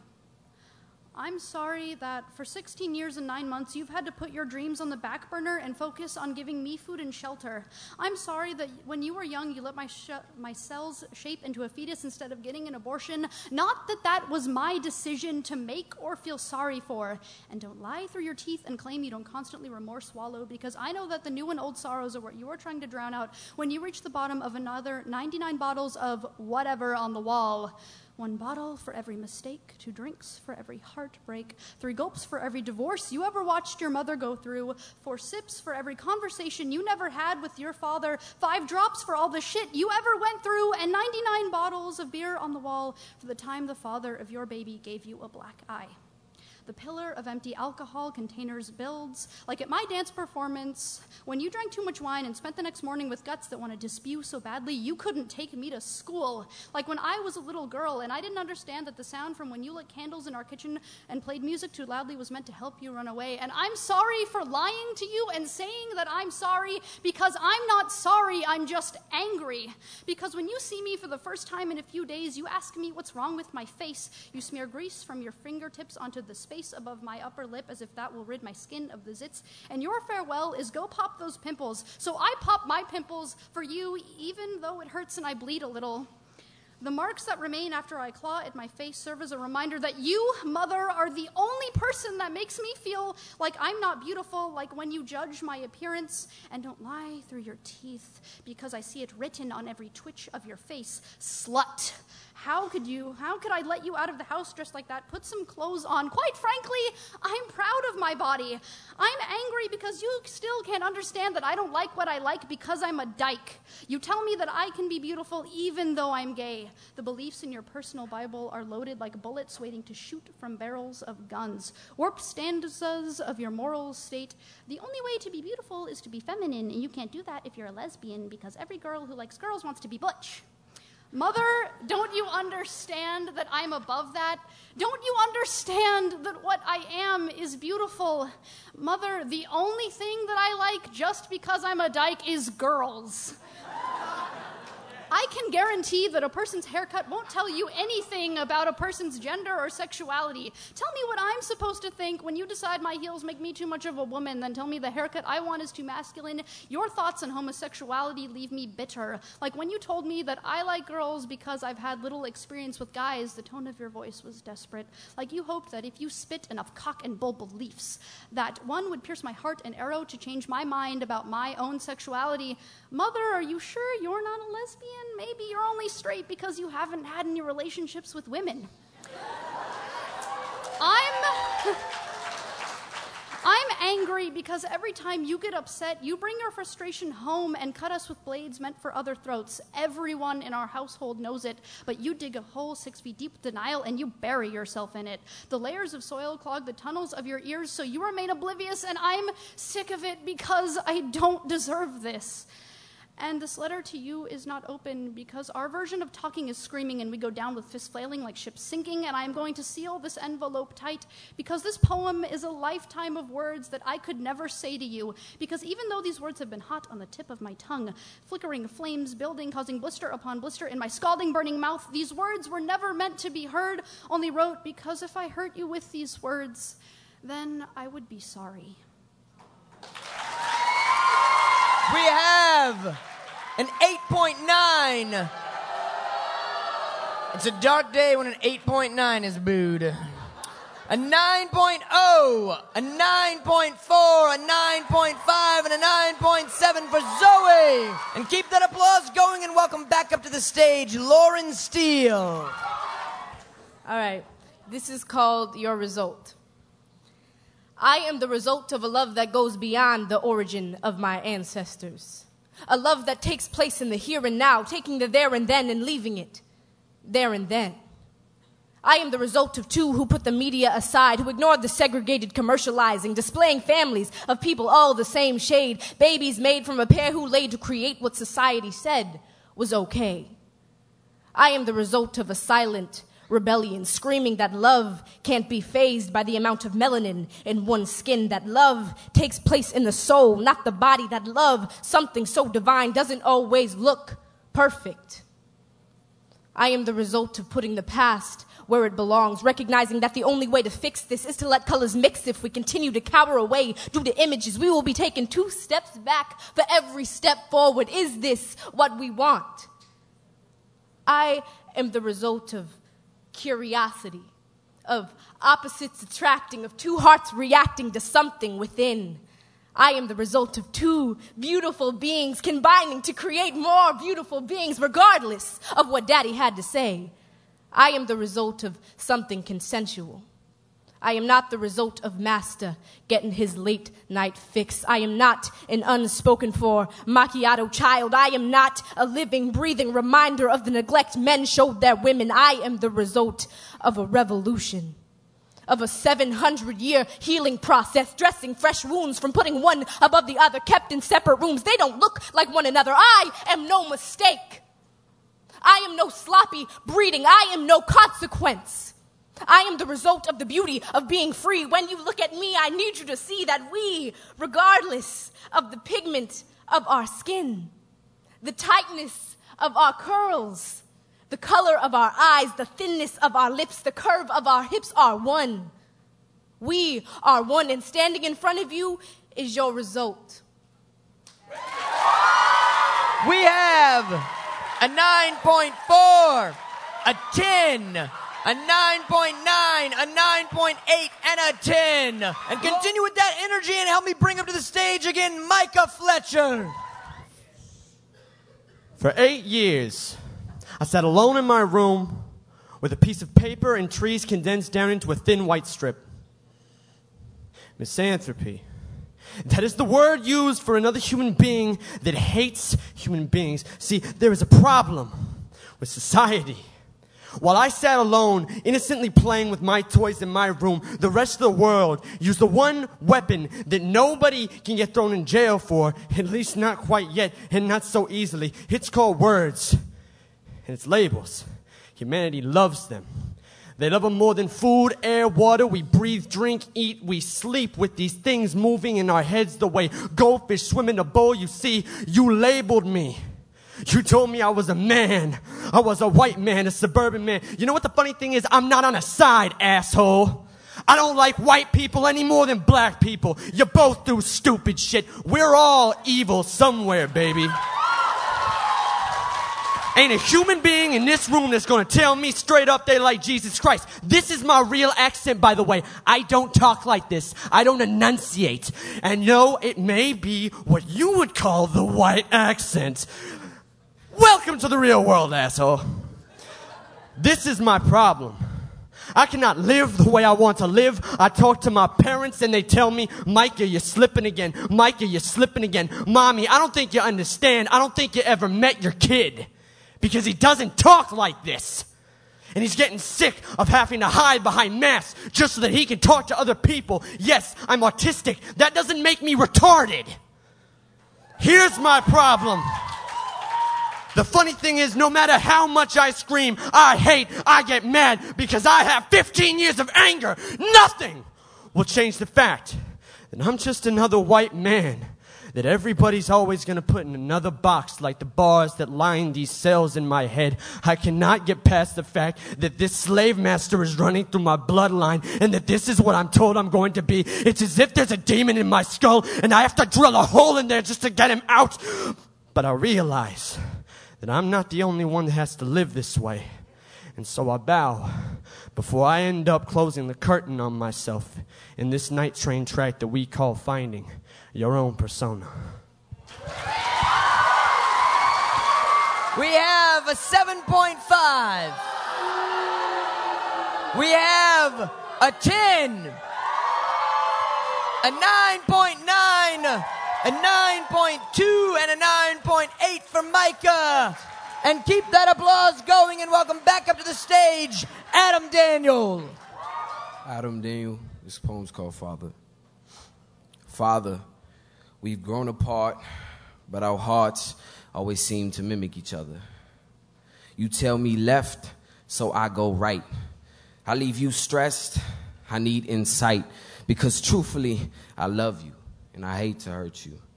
But sometimes, you tell me no, because you're afraid of life's black hole, thinking I'll do drugs or drink. One thing you have to do is just let go.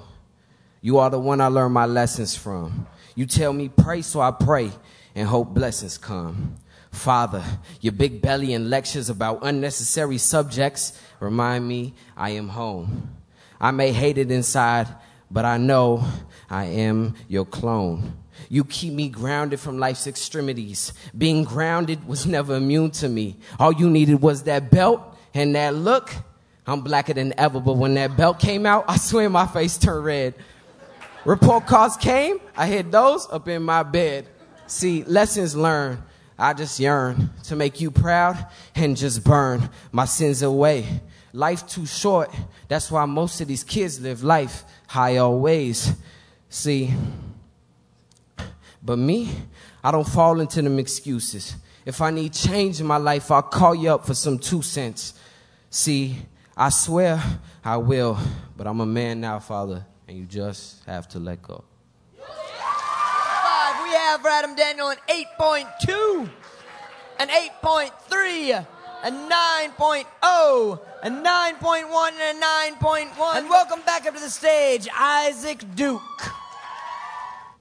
This is called Recycled. We evolved with eyelids. At night they snap shut and the world is gone. Our ears stay bloomed like orchids and count sheep to the rain in our lawn. Down 2 blocks of overflowing rain pipes, under rows of dimming streetlights, a tall sign flickers far from bright, and to its right, a machine is buzzing on, humming an invitation to the crooked and lost. The homeless have a circuit, and each night they work it. For each bottle, the machine grants a nickel to their cause. In bed, you're reading. Outside, there's a distracting clinking and the familiar laugh of a smoker. Remember, your grandma was one, till it broke her. Bottles and shopping carts rattle, like a city overrun with cattle. Maybe those are hooves that click and clack, not bottles ready to crack. Just loud enough, you have to read the paragraph over. a line forms. Not the letters on your page. Worn feet staple the street between 39th and Hawthorne. Single file it reaches our east and west beaches, people patiently waiting their turn. Shoes shuffle, sounding a struggle with burdens and split ends. One is pleading mercy, a story more worthy than the book you hold in your hands. At the very front of the line, a man stands, cashing in his bottles and cans. He's tall and black, skin cracked, hair under hat. His dead dog's tag, a Bible, and his sleeping bag in his backpack. He misses the leash in his hand, but now it's full of nickels with a craving for contraband. He walks down 4 blocks to a mini-mart, purchases wine from a box, and swallows down his money. His collection is ready for a restart, so he puts the empty bottles back in the shopping cart. But close your eyes and sleep. Snap those eyelids shut. No need to peek, they'll be there later, and tomorrow you have to get up. Just put your empties on the corner. You're inside, where it's Energy Star qualified, compact, fluorescent, and warmer. All those bottles, you and me, the cracked man's dog, and the cop who shot it by the tree, will one day be recycled. We have an 8.2, an 8.2, a 9.0, a 9.2, and an 8.9. Please applaud the poet.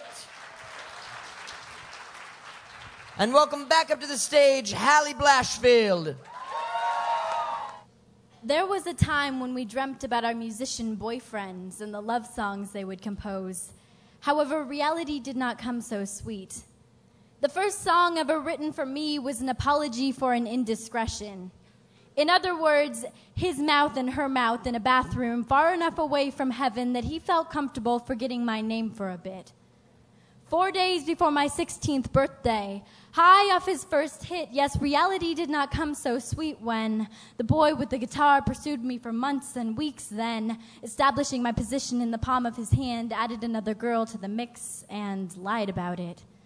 And I'm ashamed to concede I cried about it, but not for long. That song was wrong. You're not sorry you did it. You're only sorry you had to admit it. Real remorse feels guilt, even sans consequence, but real remorse requires a conscience, and you don't have one of those. And truth be told, my only fault is not being predisposed to caution, because I probably should have watched when he lent me $3 saying, okay, but chivalry is dead. Yes, but respect's only dead to boys who disguise themselves as men. So though reality came bitter, tasting of lukewarm coffee and liquor, guess who's better off in the end? 5, we have an 8.1, an 8.8, a 9.3, a 9.1, and an 8.9 for Hallie. Applaud the poet. Please welcome back up to the stage, Brian. This piece is called Yin Yang and We Still Sang. I dare you to say smile 10 times. Smile, smile, smile, smile, smile, smile, smile, smile, smile, and smile. I submit, whenever you obnoxiously repeat a word, the word grows fur and the sonic projectile ceases to be. That's how I feel about the precarious death in life. They've oozed out of my mouth far too often. I no longer distinguish between the two. My ears hear dife, yet I am not worried, for my edification awaits, you see.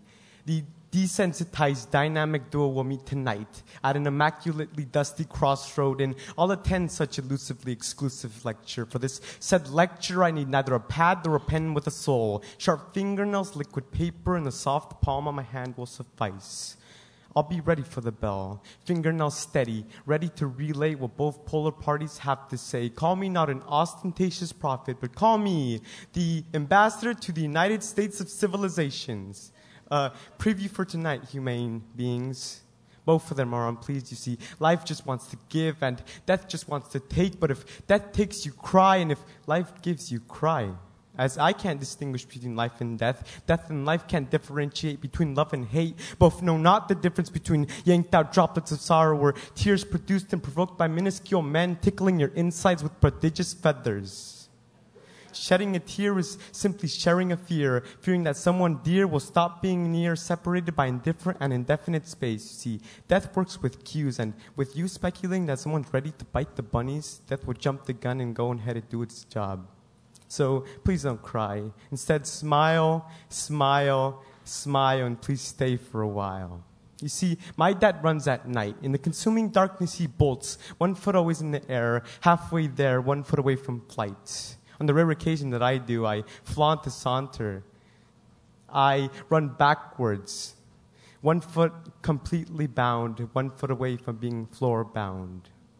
One of these nights, my dad will step into my running shoes just to see what it's like to approach life's counterpart. And one of these nights, I'll step into my dad's weathered running shoes just to see what it's like to approach life. Your heart may palpitate, but you do not live until the words life and death no longer cycle through your mind. One of these twilights, my dad and I will run together with both feet off the ground. When neither death nor life persist, we will run with gargantuan grins tattooed to our faces. We may die tomorrow, we may have died yesterday, but this lecture is over, and I dare you to smile 10 times. Multiply that by 10, and you have 100 years of happiness. Afterwards, lather, rinse, repeat, and live forever. Thank you. I have a 9.6, a 9.6, a 9.8, a 9.3, and a 9.2 for Brian. Applaud the poet. We are 4 poems away from the end of round 2. Please welcome up to the stage McKinley Rodriguez. It lay in the street, a geranium messenger, its cherubic petals fraught with times of old. Yet its pollen, the reminiscent substance, stood intact amid the lifeless air. With a gust, the wind tossed its silken leaves, delicate from the passage of time. I stared at it with indecision, for its small stature was dwarfed by that of my metallic housing. I had no choice in my journey but to traverse this common route. Speckled asphalt, the genuine crunch of tires. Yet within the unclaimed inorganic nature of the area, an unforeseen package of petals lay, presumably from the nearby undergrowth, but no one could be sure. My foot hovered above that which would pull me forward and into this dreamlike realm of a street, preserved in an aura of pollen dust. Pondering its minute relevance, I slowly inched closer in a decidedly forward movement. Perhaps this floral wonder would not mind my passing. So onward I forced with uncertainty, navigating as to protect the organic wonder upon the cracked ground. Every inch of rock was as the other. I winced as I suspected with fear that the petals had been trodden. As I passed, I stared back at the plant, the cherubic geranium, thankfully still intact. I was relieved that it had been spared by the unrelenting crunch of my tires, yet sad I could not preserve the image further. I ventured on, melancholy, yet farther traveled.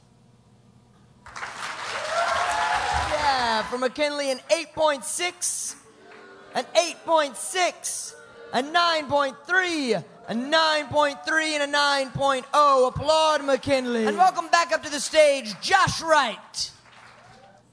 I would like to dedicate this poem to all of you who have been betrayed by family.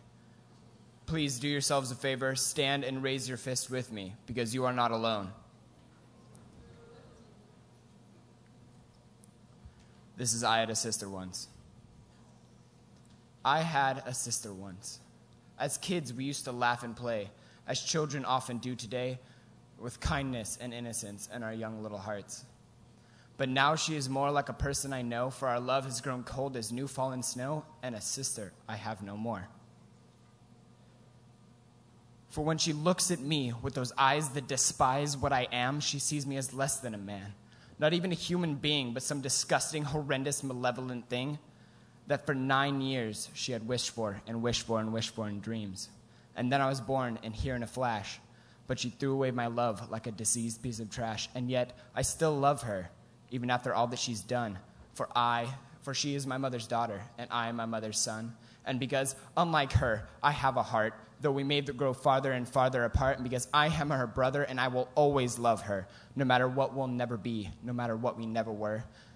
All I ever wanted was to make her proud, but between us she has erected a black and terrible shroud of visceral hatred that she feeds like a fire, and it seems to be her only desire. No matter what I do, nor how I cry, She will never give me the reason why. I had a sister once. She was my only one. I have a sibling, but to her, she has none. I still love you, Kirsten. It's not too late. 5. We have a 7.8, an 8, an 8.1, a 9.0, a 9.0, and an 8.9. Applaud the poet and keep that applause going for Desiree. I wish life came with road signs like, baby, don't turn here, he's gonna break your heart tonight. Like, be careful switching lanes, the road gets rough here. Or, turn on your brights, baby, it's gonna be a hell of a year. Like, I wish life came with warning labels, a backup battery for your heart, and maybe some jumper cables. Like, how about a searchlight to let me find myself again? Or, how about a weather report so I can stop losing my soul to these men that blow through my life like wind? Or, how about some caution tape, like, to warn me against the things that ain't meant to be, and I can keep holding my faith and get away from heartbreak scotch-free? Or how about some knee pads and shin guards and screen protectors for my sore wrists and hurt heart and unsatisfied health inspectors? Like, they know I'm broken, but the Elmers ain't doing nothing for me. I mean, head down, guard up, hope those that prey on the weak will ignore me. Now, I promised myself I'd read the warning signs, but I always seem to put it off till next time. Like, rubbers may protect the insides, but not the hearts, not the minds of young women that refuse to read the warning signs. Like, read between the lines, baby. We turn blind eyes to the men that blindside us, and we try to build ties, but they just get what they want and hide from us. And yet we still abide by them, and we still oblige them, and we still ride for them, and we still ride for them. I mean, we never want to rile them, we never want to trial them, we never put ourselves first, we always go through hell first. Like, we never heal our hearts, they always stay broken, and our eyes stay open, and our truths go unspoken. But there's so much to say, like, baby girl, don't you see what you're made of? Like, don't sit back and listen to these haters, they don't see you the way I does. I mean, I've been there, done that, ordered the food, got the to-go box, and paid the waiter. Like, there's no way you can tell me you ain't a queen, not by the way your eyes glisten and your smile gleams. Like, no one said it's not what it seems, and no one said there were no road signs to be seen. Like, I wish life came with warning labels. I mean, they feed us fables and fairy tales and tell us we're princesses and tell us our princes will come and save us, but this is reality and we're trapped in our castles. Can't nobody see the troubles and hassles that haunt us like ghosts from our past, and they keep us awake, and the skeletons in our closets keep us tossing and turning until we finally break. But they don't see the circles under our eyes. Like, all they see are the painted on smiles and the potential between our thighs. Like, they don't know what's real, they don't know what's been compromised. Like, it's time for a life with road signs so that our men can see past breasts and thighs into a woman's eyes and see the beauty of her mind. Like, they'll learn not to be satisfied with a woman with less than a queen's pride and inner beauty that's less than king size. Like, how about a life with road signs so that we as a people can do more than just survive? Like, more than just protect our own hides, and more than ruin love over pride, and we can stop living lonely lives. Like, ladies and gentlemen, it's time to thrive. 5, we have a 9.1, a 9.4, a 9.8, a 9.5, and a 9.9. Please welcome back up to the stage, Gus. It's funny how things work out.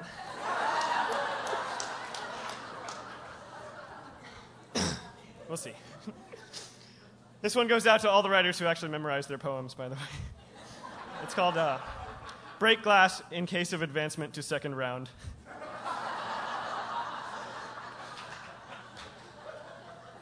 Break glass in case of advancement to second round. Don't worry, it won't ink your hand or anything, but be warned, this one's about a girl. And if the melodrama isn't for you, feel free to get angry and you'll make some for yourself. But for everyone else, this is a poem about a girl. A girl who broke into my brain to break me in like her 73rd pair of shoes. Working out the factory rigidity, turning expense into value.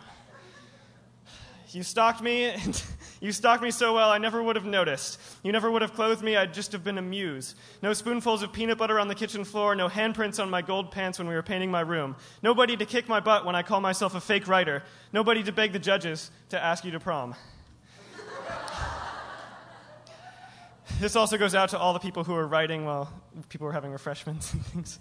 But sometimes my train of thought is pizza caboose, and I'm spinning my wheels in the parking lot of a bowling alley wondering how many birthday parties have happened here and if I'll ever turn 8 because I've been 7 for 10 years and I never cared for cowboys when I was a little kid. But there's a lonely harmonica wailing in my guts, and there are tumbleweeds under my skin, and it's high noon, and some greenhorn is looking for a fight with himself, whoever that is. And he's drunk on stress, pacing up and down Main Street in this all-too-cozy town, trying to start an identity crisis. But nobody's going to humor him. And I don't want to become a relationship wino, but I've been brown-bagging the thought of her into the wee hours of the morning, squeezing together fistfuls of paper and anxiety to unfurl a crumpled snapshot of this life. A self-portrait with a candid subject. And if it's a little blurry, I'll just use it as a bookmark. And we're going to prom. We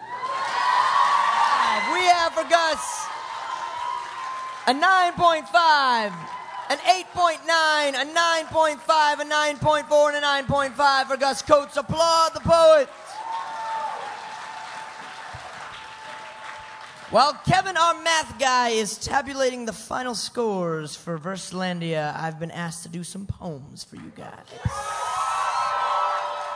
Come closer. Come into this. Come closer. You are quite the beauty. If no one has ever told you that before, know that right now. You are quite the beauty. There is joy in how your mouths dance with your teeth. Your smiles are simply signs of how sacred your life actually is, so step into it. Come closer. Know that whatever God might pray to, he asked of the world to help him make something of worth. He woke from dreaming, scraped soil from the spaces stuck somewhere inside himself. He made you and he was happy. You make the Lord happy. Come into this. Come closer. Know that something softer than us, but just as holy, planted pieces of himself into our feet that we might one day dance our way back. Know that you are almost home. Come just a little bit closer. There are birds that beat their wings beneath your breastplates. Gentle sparrows that ache to sing. Come aching hearts. Come soldiers of joy, doormen of truth. Know that my heart was too big for my body, so I let it go. And most days, this world has thinned me to the point where I'm just another cloud, forgetting another flock of swans. But believe me when I tell you that my soul has managed to squeeze itself into such narrow spaces. Place your hand beneath your head when you sleep tonight, and perhaps you will find it there, making beauty as we sleep, as we dream, as we turn over. When we turn over in the ground, may the ghosts that we have asked answers of do that turning, kneading us into crumbs of light and into this love thing called life. Come into it. Come, you wooden museums, gentle tigers, little giants. I see teacups upside down, glowing across your grins. Your hearts are like my hands. Some days, the only thing they do is tremble. I am like you. I am like you. I too at times am filled with so much fear, but like a hallway must find the strength to walk through it. Walk through this with me. Through this church of blood, bone, and muscle that is ours, there is a doorknob glowing like chance before you. Grab it, turn, and pull. Step through. Back straight. Chin up. Eyes open. Hearts loud. Walk through this with me. Walk through this with me. Thank you.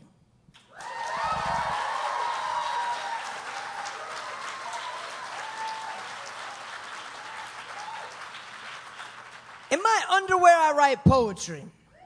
Two-headed poetry, three-legged poetry, poetry with 10 spigots and no training wheels. There are flames airbrushed across my back, and I have bare feet. I have bare feet. Bare feet. Feet. Speak up, I walk with sticks in my ears and I'm filling twigs with sentences, filing my nails down with memories. My love, it can shave diamonds. I scientists speculate over it. I come from the moon. Neil and Buzz and that third guy, they walked across my tummy. I giggled and a spoonful of cherub tasted like cherries and wallabies. I write 2 underwear poems. My poems take off both underwears and dance naked around the candelabra in the living room. I am writing wrist and rubber bands on the back of the belly's bathtub, pressing my lips to the shower curtain. I whisper, the goat man is in the woods dancing. The chupacabra, the bookman, the golden nugget. There is a cloud splintering like a kneecap inside of my leg. Buy me pants, mother. Buy me a hat. There are moths in my shoulders. I am shaking. I am full of love. I was full of love. I carved out pear-shaped slices of it and fed a million tired ankles. God sat on my shoulder like a cricket. I swatted a bee like a father's advice and asked for it again. Where can I go when every bridge has wheels running alongside its bottom? But I write poems with no training wheels. I write my skull like it was a color I was picking up and examining inside of my hands for the very first time. Standing at the corner of Central Park East and 63rd Street, I hold an imaginary football like a small child. Stand 2 inches in front of a yellow wall and scream directly into the wall's bricks, "Go deep!" As I fling the big skin against the wall, I try to catch my childhood bouncing back at me. Go deep! I'm a three-headed galumph, a blue giraffe, a water fountain on the moon. Catch me, carbon. Catch me, galumph. Catch me, galumph catcher. Catch me, Lord. Hold me like a bowl, like how the clouds hold the moon, holding the rooftops of this city in my memories, in my veins. In my veins, there is a lonely mermaid, and she murmurs all day long. She sings such beautiful songs. Her throat is a girl I once knew. Her nose, it is made of silver. Her backbone is a plum. Her backbone is a plum. Thank you. Before we find out who these 5 folks are, can all 15 folks stand up? A round of applause for everybody in round 2. In 5th place with a 56.4, give it up for Desiree.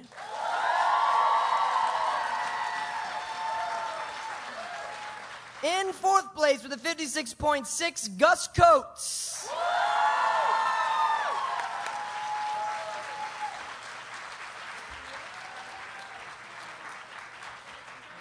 In 3rd place with a 56.8, Micah Fletcher.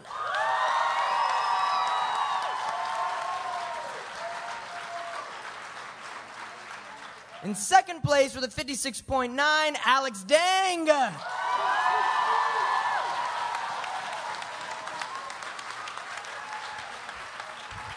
And in 1st place with a 58.0, the first winner of the first Verselandia. Put your hands together for Lauren Steele.